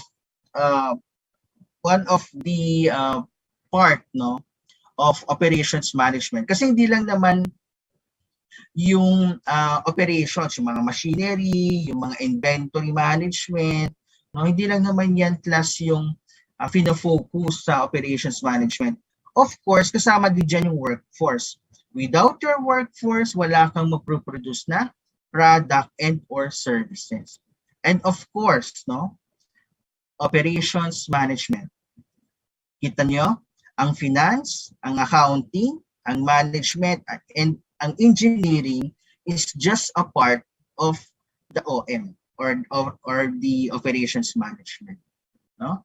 So the operations management tell us how to do all of the above in a way such the quality and productivity of what we produce is optimal. Okay, merong quality. That's why meron kayong course no sa operations management yung nagfo-focus sa quality, total quality management. Because that is the focus of all OM or operations managers.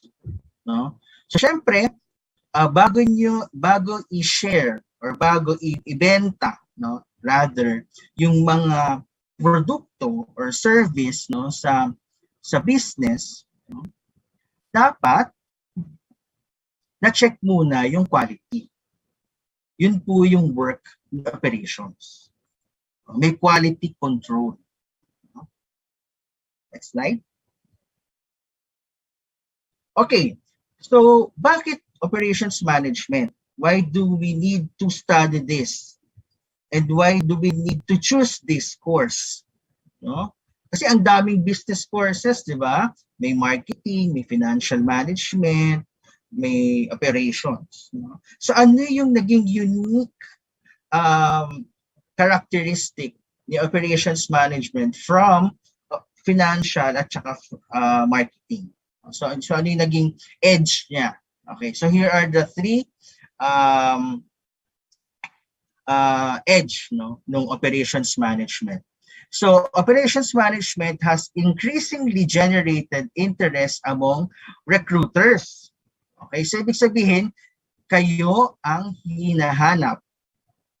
Okay, recruiters meaning to say these are part of the HR or human resource personnel.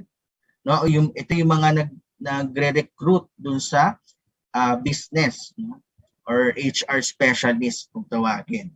Okay, so as an OM professional, no, we have three edge. No? First, operations management majors have general problem solving skills. Agree? Syempre, agree. Kasi some of your courses are may mga problems. No? May mga cases.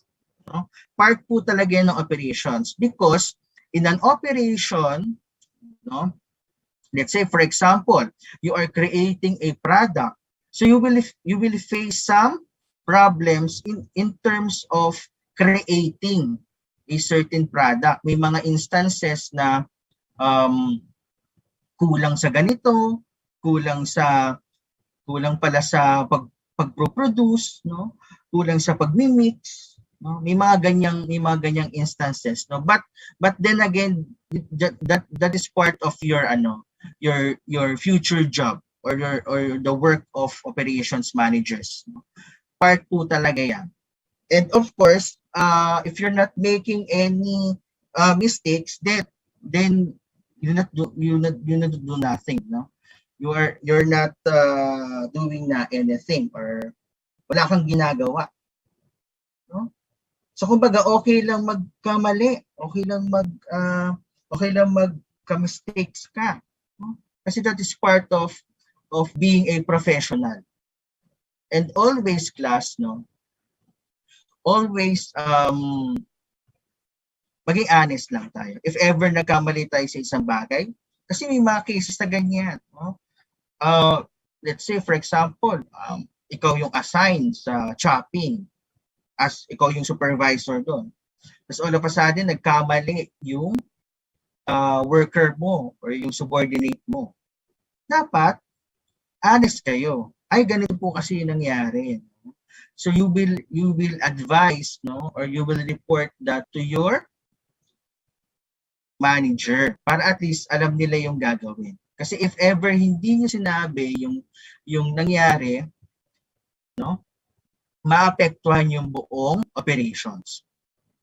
May share lang ako, no, what happened nung nag-work ako before sa isang institution. So nung nag-work ako, syempre bago ako, no, so hindi ko pa alam kung ano yung mga gagawin dun sa operations. Doon pa sa atin, meron akong nagawa, no, na hindi dapat gawin. Meron akong napindot, no, may mga ganyan. So napindot ko siya, tapos all of a sudden, may nasunog dun sa sa part nung plant or nung organization na yon. So, I tell the truth. Sinabi ko sa kanila, sir, napindot ko po kasi po hindi po ako ganyan. Alam niyo pinagalitan? Yung supervisor.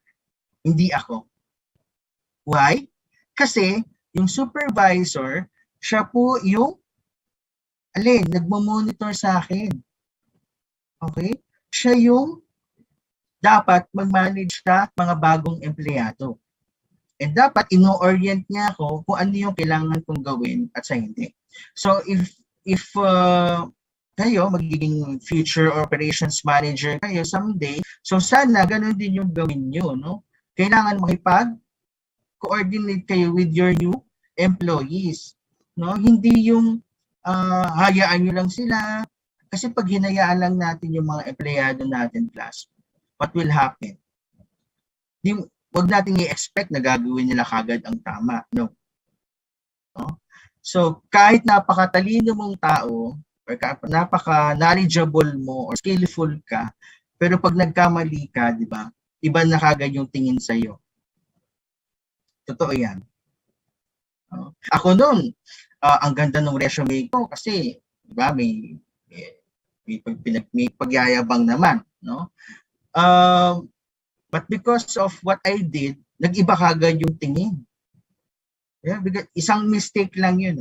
Isang mistake lang yun nangyari. But siguro, kung di sa mistake na yun, hindi ako matututo. And at the same time, hindi siguro para sa akin yung work na yun or yung job na yun. Pero since gusto ko nga yung trabaho kong yun, nagtagal naman ako. No? So ganoon kasi, class, no? If you love what you're doing, continue lang. Okay? Kasi mas maganda passion mo yung ginagawa mo. You love what you're doing. Okay? Gusto mo yung ginagawa. Okay? Okay, number 2. Many companies' competitive advantage comes from productivity and quality issues. So, ibig sabihin, sino lang ang makakasagot niyan when it comes to productivity and quality issues? Siyempre, operations management. Operations, mga OM ang gagawa niyan, operations manager. No? Anong say ng marketing and ng finance diyan? Hindi naman nila expertise or specialize yan. That's why, class, no, may mga institution na if you are specialized with that department, no, or yung section na yan, doon ka nila nilalagay. Kasi dinesign yung company based doon sa specialization mo. Like for example, if you are a graduate of psychology, ilalagay ka sa HR kasi you have knowledge, no, and you have skills, no, in managing or assessing human resources or people. No? Ganon din po pagdating sa operations. No? Usually nilalagay kayo sa quality control, sa inventory management, sa production, sa mga quality issues because you are specialized to those department or to those issues. Okay? So probably when you graduate rather, no, doon kayo ilalagay. Kasi mas maganda, meron kayong knowledge o meron kayong idea dating siya. Hindi lang naman, class, nagko-focus yung operations management sa production. Okay? Or sa quality management, no? So pwede rin ang mga operations managers, no, or operations professionals like you, no? Pwede rin po 'yan sa mga nagma-manage ng restaurant, no? Nagma-manage ng mga banks, no? Nagma-manage ng mga ng malls, no? Ng mga properties, no? Kasi ang focus nyo is operations, no? Doon kayo magfo-focus. Okay? Number 3, media has referred to operations management view as the greatest breakthrough in management since the Industrial Revolution's method that improved productivity and quality. No? So, ibig sabihin, may edge tayo compared to other parts of business management. No? When it comes to industrial revolutions, we have an edge. When it comes to productivity and quality assurance, we have an edge. Okay? So, yun. Okay? Next slide po. Okay, so I have here the career opportunities for operations managers or operations professionals or operations management professionals. So for entry-level positions, so we have the management trainee for operations. Actually, yung management trainee, from the word trainee, tinitrain ka ng kumpanya, then after your training, let's say for example, after 6 months or after 1 year, magiging supervisor ka na. Okay, so ibig sabihin class, pag management trainee ng operations, lahat po yan, no? Lahat po ng department, no, sa institution nyo, lahat po siya iikutan ninyo. Mas maganda yon, at least na-experience mo lahat ng part, no, ng operations ng company. And of course, the operations management assistant, technical staff, inventory and warehouse assistant, project assistant, production planner, operations analyst, and corporate planning analyst. So more on the operation side, no, of the company. Okay? For middle level positions, let's say for example, experience ka na, no? 5 years ka nang nag-work. So pwede ka nang ma-qualify sa middle level positions. Usually these are quality control managers, operations manager, senior operations manager, and senior product manager. So managerial na, supervisorial or managerial careers na yung path natin. After having, no, an experience of 5 years to 7 years. No? So meron na tayong ano niyan, meron na tayong ipinagmamalaki, no?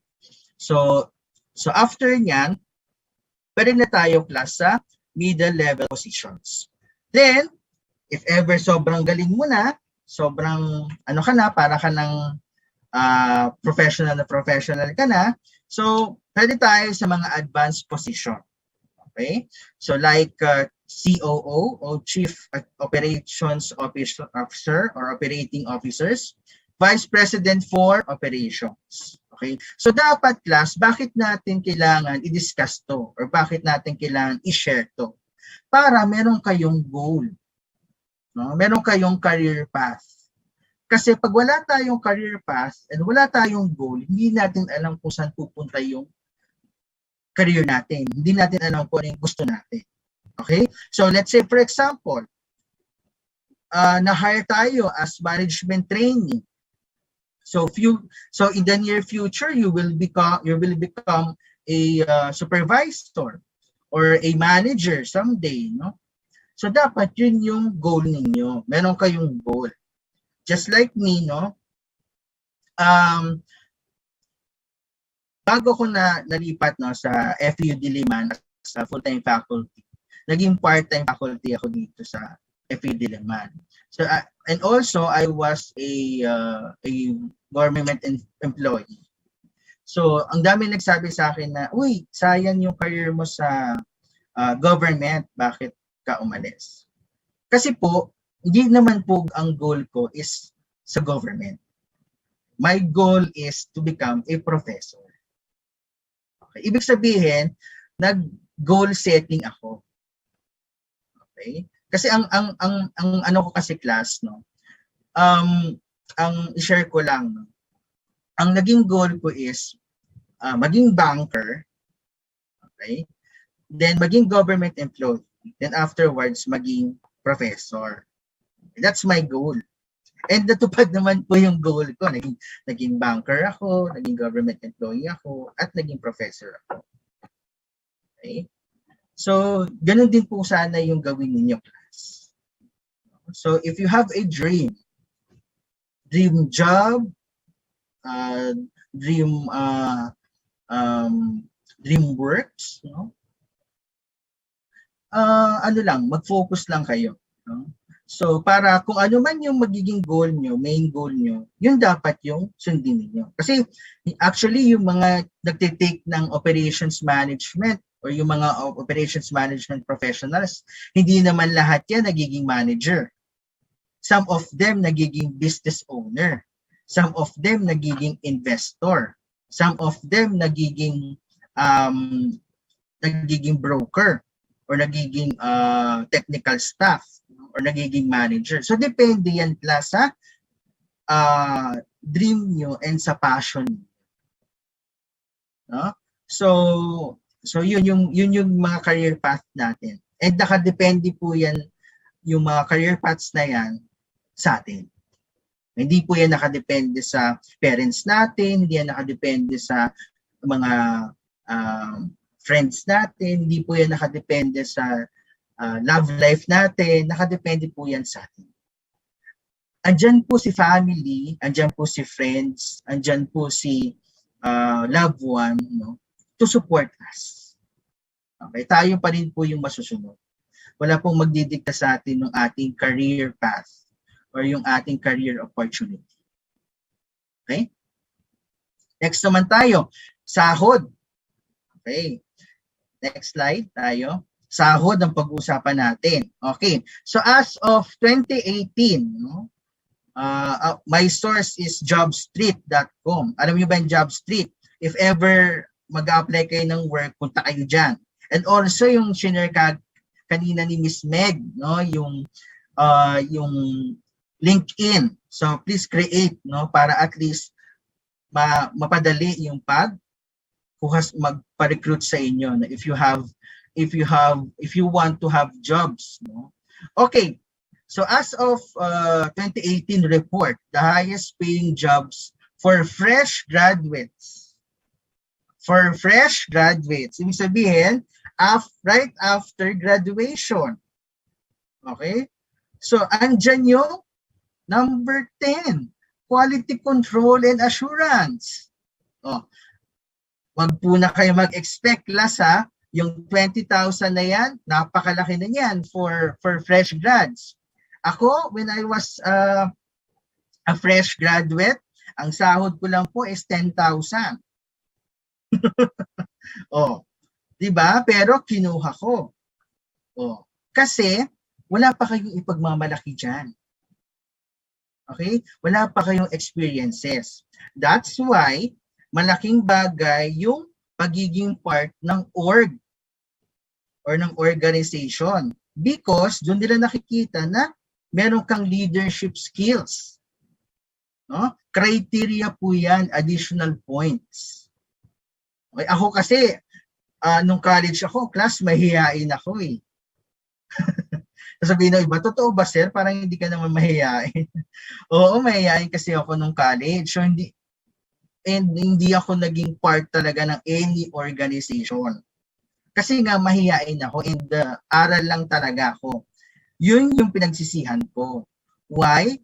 Kasi yung gusto kong matutunan ng mga skills like leadership skills, hindi ko na achieve. Yun yung una sa akin tinanong nung interviewer ko, nung HR. Sabi sa akin, Mr. Barcela, naging part ka ba ng any organization? Sabi ko, hindi po. Plus points pala yun. Sayang. Plus points pala yan. So as of 2018, ito po yung pwede nyong makuhang salary, in quality control. Meaning to say, may say yung operations management, may say yan kesa sa ibang mga courses. Abot pa siya sa top 10. Ako kasi ang first job ko sa banking. Kaya medyo maliit yung salary. But sa inyo, sa operations management, since challenging yung trabaho nyo, No? And technicality kasi yan eh. Technical job yan, yung quality control and assurance. No? Kaya medyo malaki-laki yung offer. Okay? Yan. Basta ang tip ko lang sa inyo class, after you graduate, tapos may nag-offer sa inyo at maganda naman yung offer at saka yung opportunity, grab it. Huwag mo nang mamili. Parang yung nag-i-issue, no? Saan ba yun? Sa Facebook. Yung fresh grad from, I will not mention the institution, no? Ano daw siya, fresh graduate from this university. Tapos, inofferan siya ng 75,000, no? Na initial salary, no? Initial salary. Tapos hindi niya tinanggap. Sabi ko, naku, kung ako yan, tanggapin ko yan. No? Kasi siguro iba kasi yung gusto niya, iba yung passion niya. Hindi kasi natin alam yung yung story behind, no, doon sa Facebook na yon, sa Facebook post na yon, no. So hindi rin naman tayo kailangan mag-judge, no. So yun. So for your information, no, ang ganda ng magiging salary ninyo after you graduate, no? Yan. Quality control, 20,333. How about abroad? Okay. Tapos na tayo sa fresh grad. How about working abroad? Magkano kaya yung pwede nating ma-earn? Next slide. Okay. Oh, saan tayo dyan? Number 7. The initial payment, no, or salary for quality control or for operations managers or operations professionals, no, operations management professionals, ayan, 58,000. Oh, working abroad yan, ha. Oh, imagine, oh, kasama pa rin yung operations management professional sa top 10. Oh, di ba? Kaya kung ako sa inyo class, no, if ever lang na na-enjoy nyo yung magiging work nyo or magiging future job nyo sa OM or sa operations department, no, ng isang company, study more. Okay? Mag-aral pa kayo. Kasi sa operations, ano yan, patagal ng patagal, no, nag-i-improve yun, just like technology, no? Patagal ng patagal, parang pahirap ng pahirap. Pero maganda yon, challenge yon para sa atin, no? Challenge yan para sa ating mga operations na nasa operations. So, hindi lang yan. Oh, pwede rin tayo sa number 2, process design and control. Oh, di ba? From 58,000, we can earn as much as 87,000 pesos working abroad. Kasi dito kasi sa Philippines, class, pag medyo technical yung job, no, masyadong parang nilalagay nila sa competitive salary, no, pag technical. Pero pag sa abroad, if you work abroad, no, yung mga technical jobs, medyo malalaki yung sahod. But then again, pagdating naman dito sa Philippines, maganda naman yung magiging future nyo. No? Lalo na if you are knowledgeable and yung skills nyo, no, more on the operations part of the department or the institution, no, mas may edge kayo. Okay? So, sana meron kayong meron akong na-share, no, ng mga magagandang information, because some of the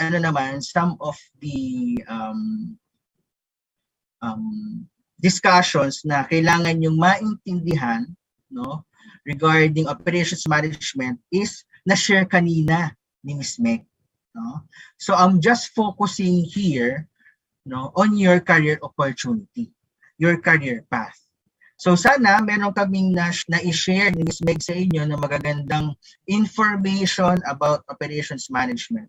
And sana sa mga upcoming webinars, no, or mga activities ni OMSA, sana naman makipag-cooperate tayo, and please attend. Kasi pinaghihirapan po yan ng ating mga officers. Okay? Hindi na naman po para sa kanila, para sa ating pong mga part ng OMSA. So as much as possible, we take this opportunity, no, para maging part, no, nitong mga webinars na gaya nito. Okay? So to close, no, my discussion. Next slide, please. Okay? So I will share to you, no, one quote lang. If you're not making mistakes, then you're not doing nothing.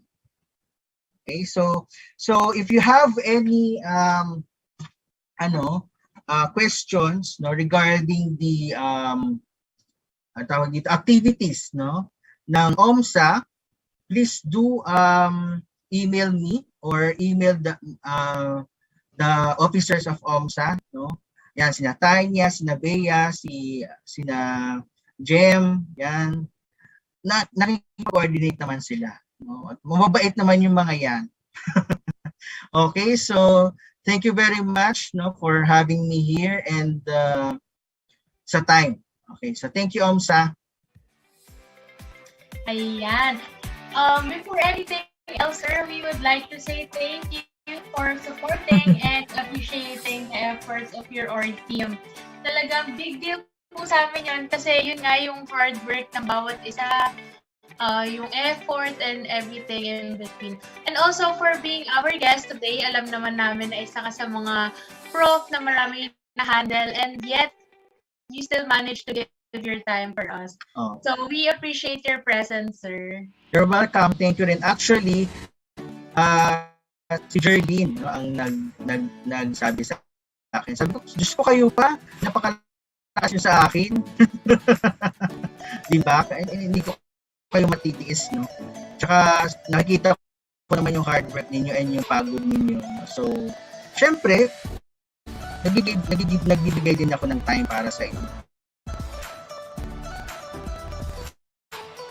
Yes, and I think marami din natutunan yung mga participants natin today, sir. Katulad po nung sinabi niyo na pinaka-tumatak sa akin. And I think hindi lang siya for OM, for all the courses that we have. It's yung continuous learning. Siyempre pa rin natatapos, diba? Kahit na nasa field ka na, aral pa rin ang aral. Oo. Yan. So, once again, thank you so much, Sir Barcela, or as we call him, Sir Dodds. Quick announcement lang po to all freshman students who are here. You are all excused from your class from 1 o'clock to 5 p.m. Kindly send us your full names and professor names for the excuse letter on the chat box. Again, once again, the floor is now open for questions. Anyone who has a question or something to say to Mr.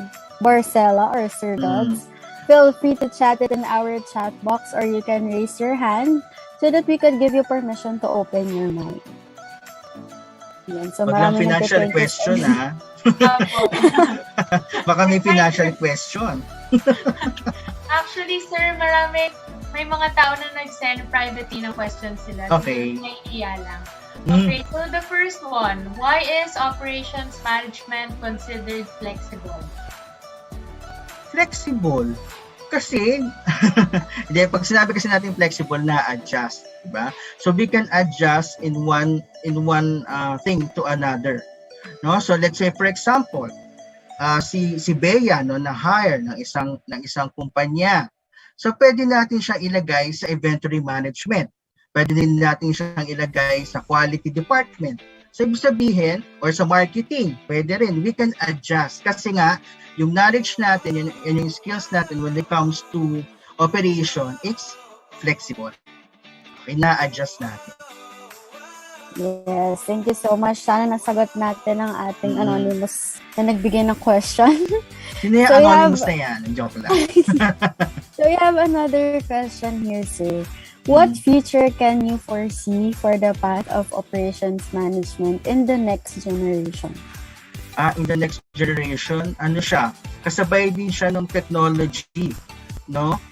Umaangat din kasi yung operations natin before, more on workforce More on workforce yung pag-produce natin ng product and pag-ano natin ng services. Now, may mga robotics, 'di ba? Meron tayong knowledge and meron tayong ring skills when it comes to technology. Kasi ano yan magkasunod yan yung operations and yung technology. So if you are a operations management professional, so dapat yung knowledge mo and yung skills mo meron din sa technology. So more on technology aspect kasi.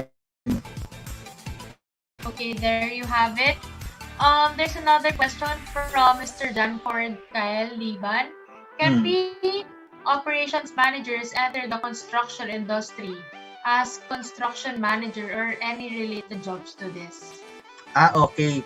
Actually, dun mismo sa pag-create ng mga let's say for example, yung mga buildings, pang-engineering yan.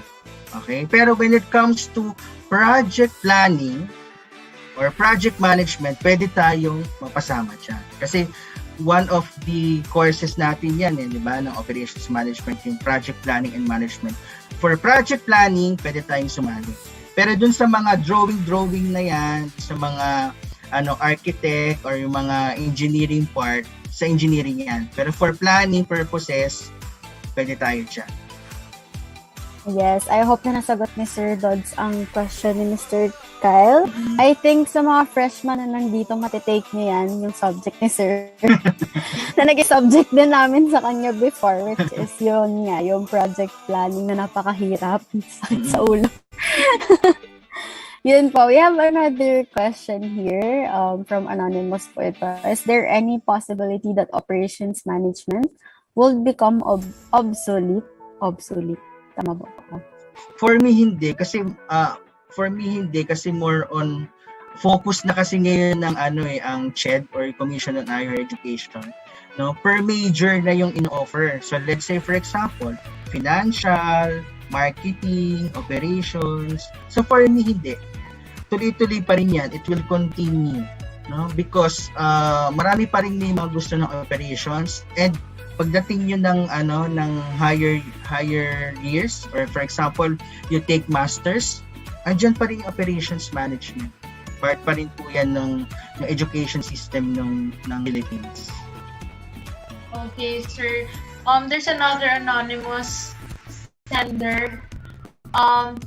Her question is, sir, from the list of highest paying jobs locally and as an OFW, fresh grad from a bachelor's degree lang po ba na OSM yon, or may difference po ba sakali if nagtuloy and nakatapos ng masters sa starting salary? Actually naman, kapag for bachelor's degree yun, no, as I research, no, for bachelor's degree holders yun. Kasi if you are a graduate of bachelor's degree, pwede ka syempreng maging manager. No? Pwede ka maging part naman ng manager. Yung master's degree, additional learnings lang yun. Additional points lang yun. No? For example, manager ka na, you want to get the vice president position, tapos may master's ka, so you are qualified. Parang additional points yon yung master's degree. Pero hindi naman necessarily na kailangan master's degree graduate ka, no. So as long as being a business administration graduate ka and meron kang degree, may edge ka na dun sa position. Ayun. Sir, ako po, I have a personal question. Ano po ba yung like boards? Kasi di ba pag sa mga medicine, may boards po sila. For OM po ba? Ano pa ba yung PTT? For operations management, actually may mga nakikita ko, pero more on international certifications. And yung mga project natin, like yung kanina si Miss Meg, yung yellow belt yun, pwede natin maging certification yun, no? Pwede natin maging part ng ano yan, yung mga certifications na yan. No? Yan, more on international yan, Bea.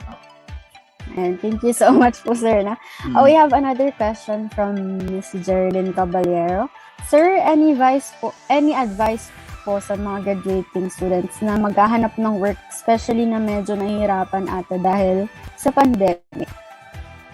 Actually, no, when it comes to operations, hindi siya naapektuhan ng pandemic yung mga job na more on operations, kasi kahit may pandemic, nagpo-produce pa rin ng product and ng services. So, yun hinahanap talaga ngayon yung skillful and knowledgeable pagdating sa operations. No, hindi ka gaya ng banking. Syempre, sa bangko kailangan konti lang ang tao, so hindi hiring, no? So, pagdating po kasi sa mga merchandising, sa mga manufacturing institution, no, ang hinahanap po talaga nila yung knowledgeable and skillful pagdating sa operations. Ibig sabihin, meron kang knowledge Yan. Sir, ito, out of the topic and personal question ko lang. Sige. In your position right now, do you plan on applying a job abroad?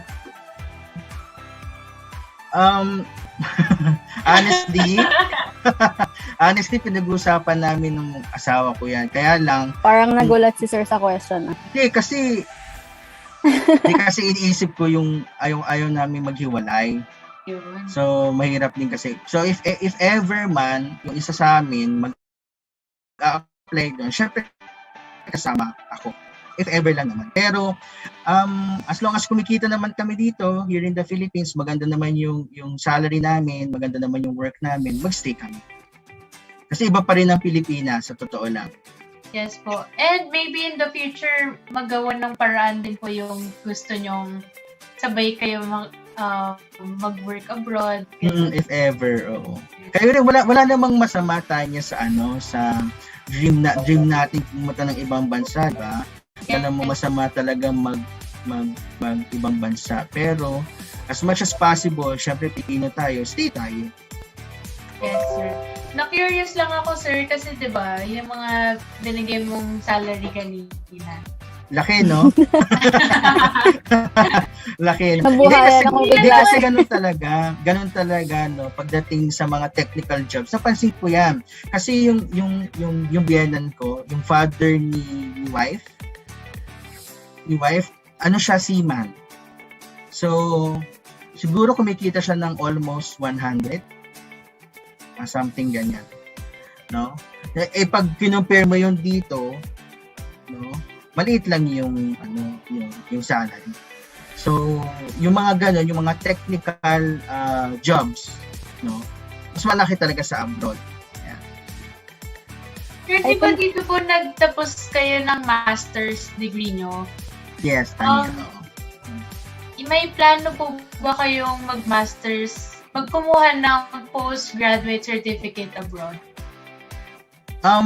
Kung merong sponsor, kasi mahal Hindi ko kakayanin naman, why not, diba? Kasi ano yun, parang additional points din yun sa abroad. Kahit ano nga lang kahit diploma lang, malaking bagay na Oo. For me, ano muna, siguro, ang next kasi sa akin, PhD. Yung doctorate degree na, no? So, yun, inuunti-unti naman namin. Unahin ko muna yung thesis ko. Tama. Newlywed pa naman. So, congrats, sir. Diba? Kahit matagal na. But anyway, sir, advance Happy Teacher's Day po pala sa inyo. Hi, thank you. Yes, Happy Teacher's Day po. So again, guys, mayroon po ba kayong question para kay sir?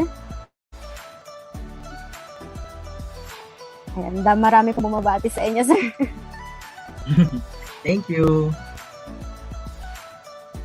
Okay, so I think they don't have any questions left. So once again, thank you so much, Sir Barcela, for answering all the questions. Now, we would like to express our gratitude to you by giving your e-certificate of recognition brought to you by the organizing committee.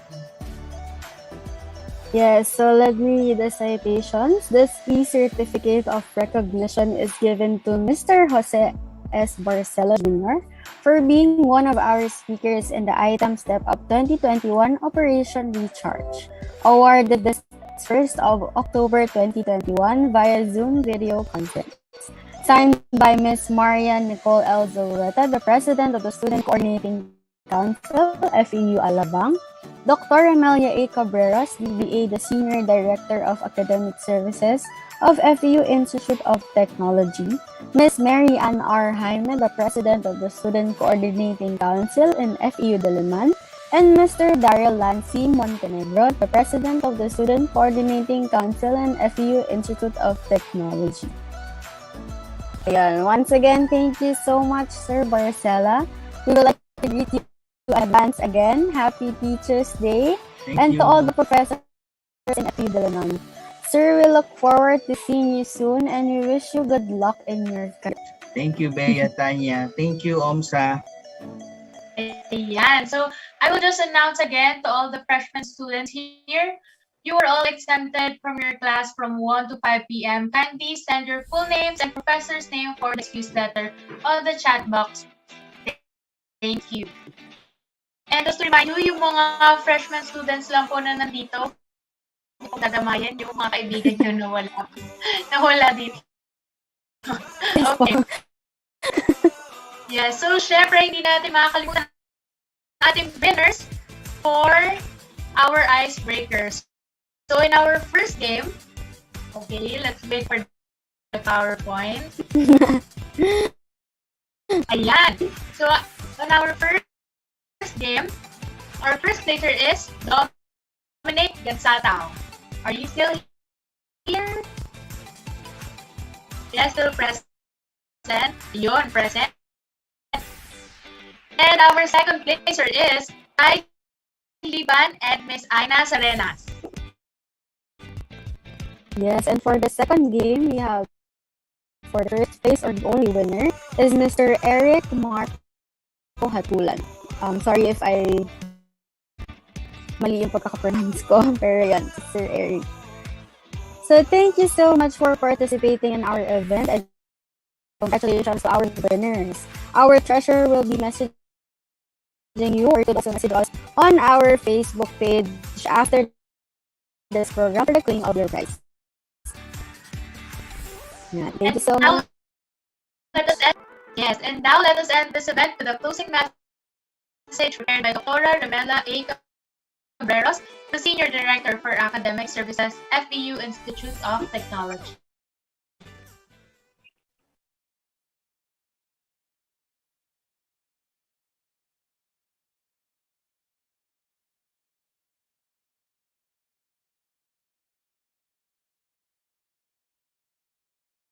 Once again, I would like to extend my gratitude to the speakers who graced the week-long activities of our Student Activities and Development Unit, Student Organization, and Student Leaders of FEU Alabang, Diliman, and FEU Tech. Your contribution as speaker is very much appreciated. The techniques, knowledge, tips, and guidance are noteworthy. I believe our students, student leaders, organization officers are more than happy to have listened to the various topics you shared with them. To the organizers, my congratulations to a job well done. To our students of FEU Alabang, Diliman, and FEU Tech, mabuhay. Stay strong and focused towards the attainment of your goals. We may be under the constraints of this pandemic, but let us not lose hope and that we continue to pray that soon we'll go back to normal. Thank you and good day.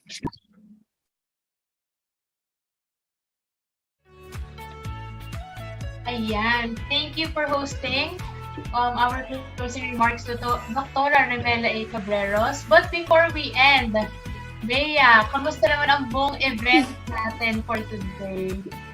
Ako talaga naman tinawag mo. Ate, Syempre, sobrang saya ko and fulfilling dahil marami tayong natutunan today. Hindi lang to din for OM, but for all the courses na nandito rin, and I'm sure na nakikinig din sila. And sasamahan nila tayo hanggang dulo. Ang pinaka tumatak talaga sa akin is from Miss Marzan, which is yung values and ethics na, di ba?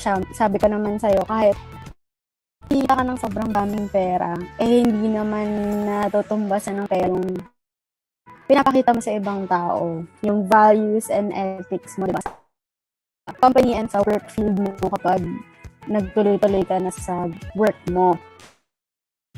Ikaw naman, Tans. Ano naman yung natutunan mo?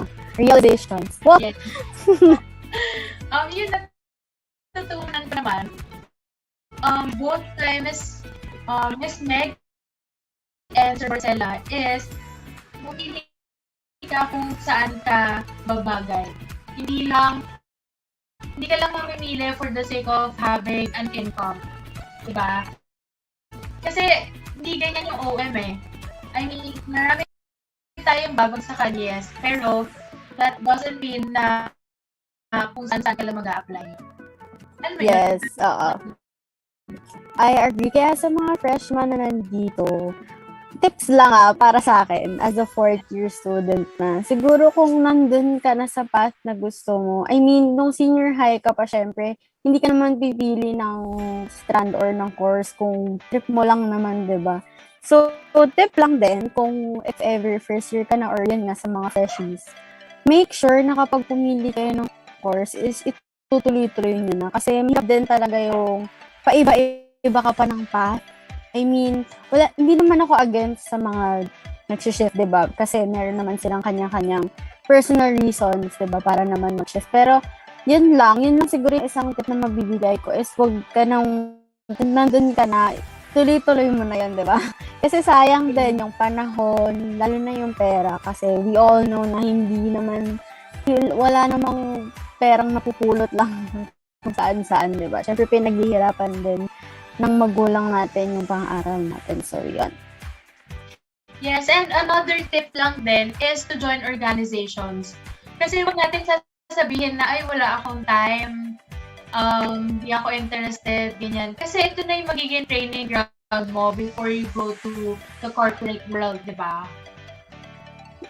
Yes, totoo. Yeah. Iba yung feeling ng pag-org. Ang dami ko rin natutunan, to be honest. Nag-org ako, di ba? But like, alam mo yun, yung mga simpleng sabihin nila na yung mga platforms na ganito, mga ganon, yung mga proper na kung paano ka mag-entertain ng guest, lalo na kapag external yung guest. Yes. Diba, kung paano mo sila kausapin. Magagamit mo rin kasi yan in the future kapag kunwari may client ka na or what, diba? Malaking tulong din talaga ang organization. Yung natulong naman sa akin ng OMSA is yung time management na. Kasi nung wala akong org, ang ginagawa ko lang sa bahay, nanonood ng mga drama, ganon. And then, nakakamiss pa ako ng schoolwork nun. Pero ngayon, nung may org ako, mas naging organized yung schedule. Tapos, nagkaroon ako ng parang timeline sa sarili ko. Kung anong oras ko ba gagawin or tatapusin yung mga bagay. So, malaking tulong yung OMSA. Talaga. Ayun. So, sa mga nandito na mga freshies na interested or sa mga hindi pa nag-org, kung naghahanap kayo ng sign, ito na yun. Yeah. Ito na yung sign. I mean, hindi lang naman for OM, for the other fields and courses as well.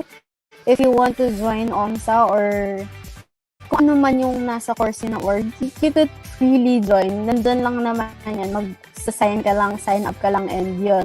Masaya mag-org. Ayan. Pinost nila ang ating OMSA form. Just a quick endorsement lang, ganun. Yeah. Grabbing the opportunity. Yes. Pero sa tingin mo, anong mangyayari sa OMSA in the future? Sa totoo lang, hindi ko alam. I mean, hindi ko masabi. Hindi ko alam talaga. Kasi iba-iba eh. Parang iba-iba kasing experience. when you say experience, yung tao din talaga. Siyempre, iba-iba naman yan. Kasi diba nag-start tayo last year, lalo na online setup, diba? And yun naman na online setup pa rin, pero new set of people na. So, depende rin talaga sa tao. Diba lagi ko nga sinasabi, kapag share ko lang na, pag may recruitment kami, na hindi mo naman malalaman yan once na in-interview mo or kapag in-interview mo siya, gano'n. Malalaman mo yun pag nakasama mo na siya ng isang buong taon. Doon mo malalaman kung ano yung skills niya, kung ano yung kaya niya, kung ano yung mas maibubuga pa niya, diba? Kung ano yung mas ibibigay mong guide para sa kanya kung sakaling yun, magtuloy-tuloy nga siya. So may tanong ata dito sa chat box. Ikaw na sumagot ng Tans. So, Miss Farm Guevara, ano po yung mga abangan namin events nyo? Nako, kung i-follow nyo lahat ng social media accounts ng OMSA, makikita nyo po doon yung mga future events namin. But for now, syempre, private muna. And may shinare na ata. Yan, shinare na Miss Press. Yan naman. Hindi naman kami madamot naman. Our next event is How to Vlogger Edition, Operations Management and Digital Economy, and the Lean Chicks. Ayun. So, kung gusto niyo matutunan mga future vloggers dyan, join na kayo sa How to Vlogger Edition. Mag-i-invite kami mga guest speakers na vloggers. We have student vloggers as well. Diba? Para marami naman tayong tutunan dyan about vlogging. And we also have the Operations Management and Digital Economy. So, yung sinabi ni Sir Douglas kanina, diba, about technology. Kung gusto nyo malaman kung ano na yung emerging technologies with Operations Management, join kayo sa Operations Management and Digital Economy na webinar. We also have another webinar which is yung The Lean Six. Yun yung Six Sigma, if narinig mo na yun. If gusto nyo pang matuto about dun, diba? Ayun. And I can see Sir Marlon's comment. Can you read it, Leah? Yes, and Sadu, we're sad without you. Sadu, yes. Congrats. Thank you so much, Sir Marlon. Thank you, sir. Question ata dito from the winner kanina, si Eric. Sabi na, pwede po ba mapanood yung mga previous webinar? Like yung cryptocurrency? Yes, of course. Actually, na-post live ba yun? Like, nag-live ba tayo nun? I think nag-live kami last time about dun. I'm not sure lang kasi in collaboration with JP, guys. So, we could ask JP if kung pwede naman. Or if we have future webinars about cryptocurrency kasi we have upcoming collaborations din na pag-uusapan pa din namin the team. So, pwede kayo mag-visit or mag-check sa Facebook page namin. Yeah. Ayun. For your interest or anything. Sabi rin dito ni Miss Press, si Jemina, sabi niya, but depende rin sa org na nag-handle. Usually, naka-live. Hindi dinidelete sa OMSA, pinapublish. Yun. We also have YouTube account. So, kung gusto niyo i-review tong webinar na to, you can visit our YouTube account, which is OMSA_FEU Diliman. Facebook page, FEU Diliman, OMSA. And IG account, OMSA_FEU Diliman. Ayan. For more further updates nga naman. Yes. So, next na ba tayo? Tans, ang inaabangan din nito.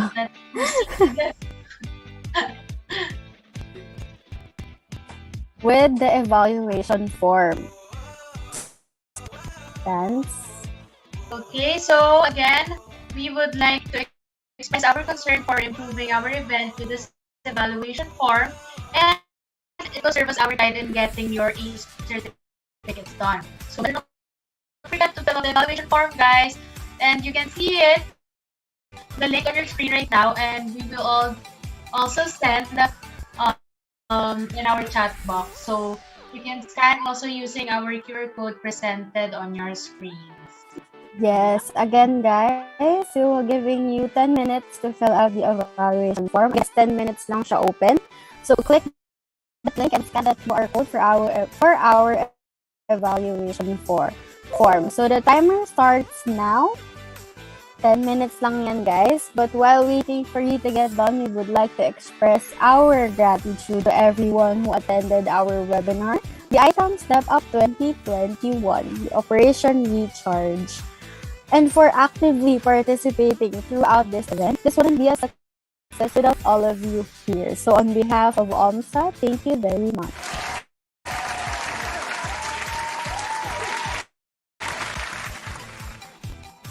And again guys, i-ball na kayo. Yes, there's the QR code.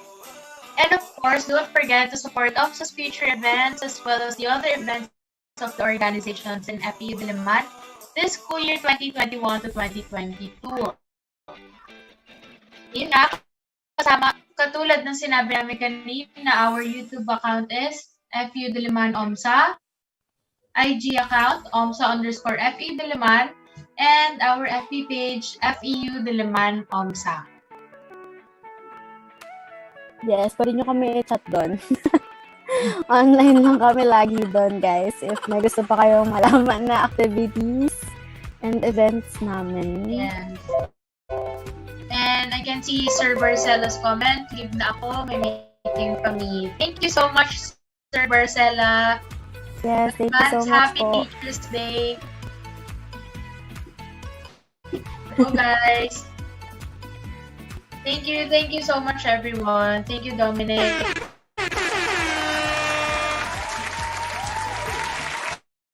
Thank you also na kayo, guys. organizers, our tech.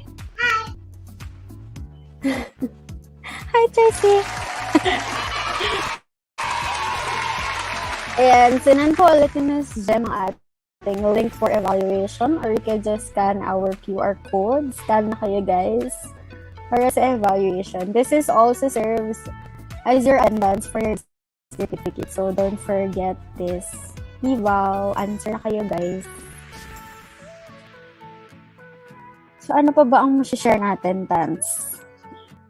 Let's announce again to all the freshman students who are still here in our Zoom. You're from your class from 1 to 5 p.m. Kindly send your full name, semester name for the excuse letter on the chat box. Thank you. Yes, Your name sabihin nyo na only, dyan. not your friend's name. Valid for one entry per person lang po. So, kindly enter your name only and the professor para ma-excuse po namin kayo na maayos. We will be sending the formal excuse letters for that. Yes. So thank you guys for attending. And we will see you on our next event. So again, we have 6 minutes na lang for the timer bago namin isang evaluation form.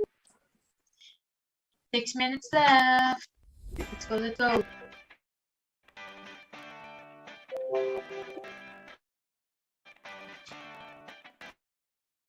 So guys, iba na kayo.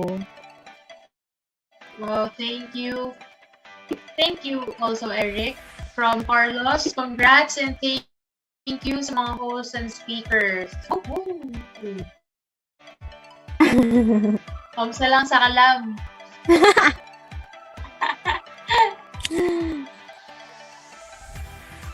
Ano pa ba ma-share natin today? Na-share na natin ang ating mga events.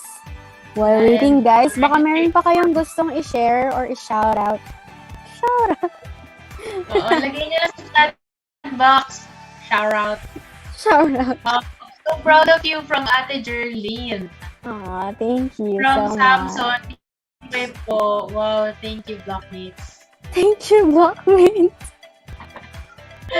At least, nandito, supportive. Yes. Sana all supported. Yes. Ayun guys, huwag niyo rin palang kalimutan mag-support. Siyempre sa OMSA and siyempre sa lahat ng mga organizations ng Diliman, JMA, JPIA, JFinex, ano pa bang orgs natin, Tans? Yung YFC. Yes, YFC. And of course, the FCC Diliman. Sir Marlon. Bye guys. Thanks again sa meeting muna. Okay, bye sir. Thank you po. Thank you so much, sir. Talagang binasa mo tayo sa message. Lahat. Lahat. Thank you, Ate Jer. Ilang minutes na lang ba for our timer, technicals? Ilang minutes na lang. Congrats, Omsa, from Nean. Thank you so much. Thank you po. From our beloved President of the Student Coordinating Council, Diliman. Thank you so much. Again, the winners, please send your... I'll wait for my message pala. Yes, or pwede rin if ang tagal mag-message nita, pwede na rin mag-message sa kanya. Pwede naman yun. Sa webinar. 4 minutes na lang for our evaluation form. Again, guys, How to Vlogger Edition is coming October 13. We also have other events ng OMSA like webinar nito. Join us na.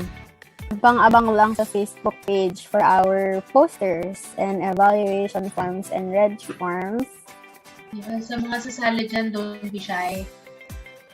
Sali lang ng sali. Collect lang ng collect. Search. Charot.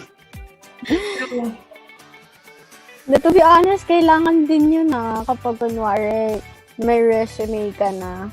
Talagay mo dun yung lista ng mga search mo. Share ko lang naman, pagyayabang ko lang. Hindi pa yung after grad kasi lahat ng seminars may bayad na, di ba? So, might as well grab na lang lahat ng seminars ngayong college tayo.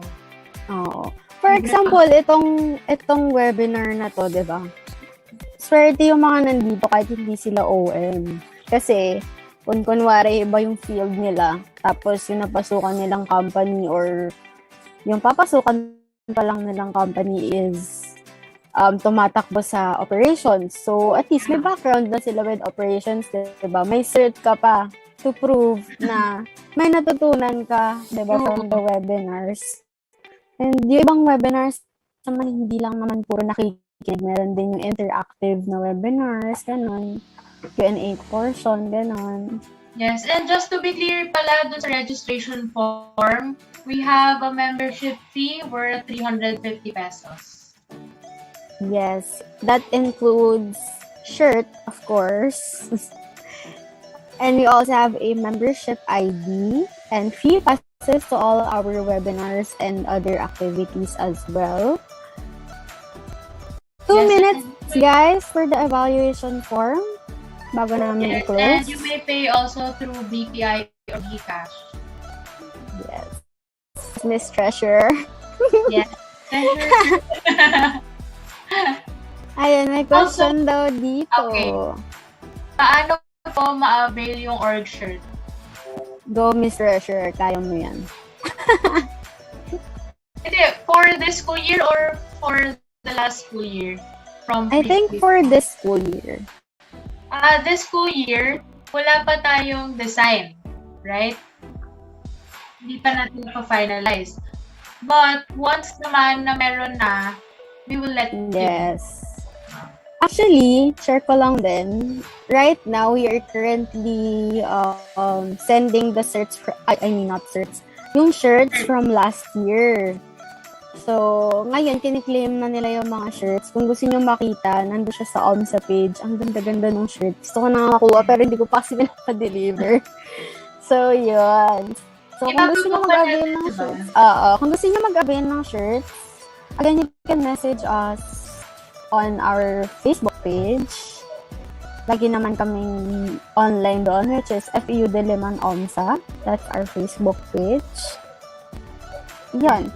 We only have 1 minute for the evaluation form. Ayun. Time is up for the evaluation form. We will just send the certificates to your given email address from the evaluation form. Once again, I am Beatali, the Vice President for Internal Affairs. And I am Tanya Rivera, the Treasurer of OMSA. And this has been the Operations Management Students Association. Feel limitless and be limitless. See you in our future events. Keep it and God bless. Bye! Bye!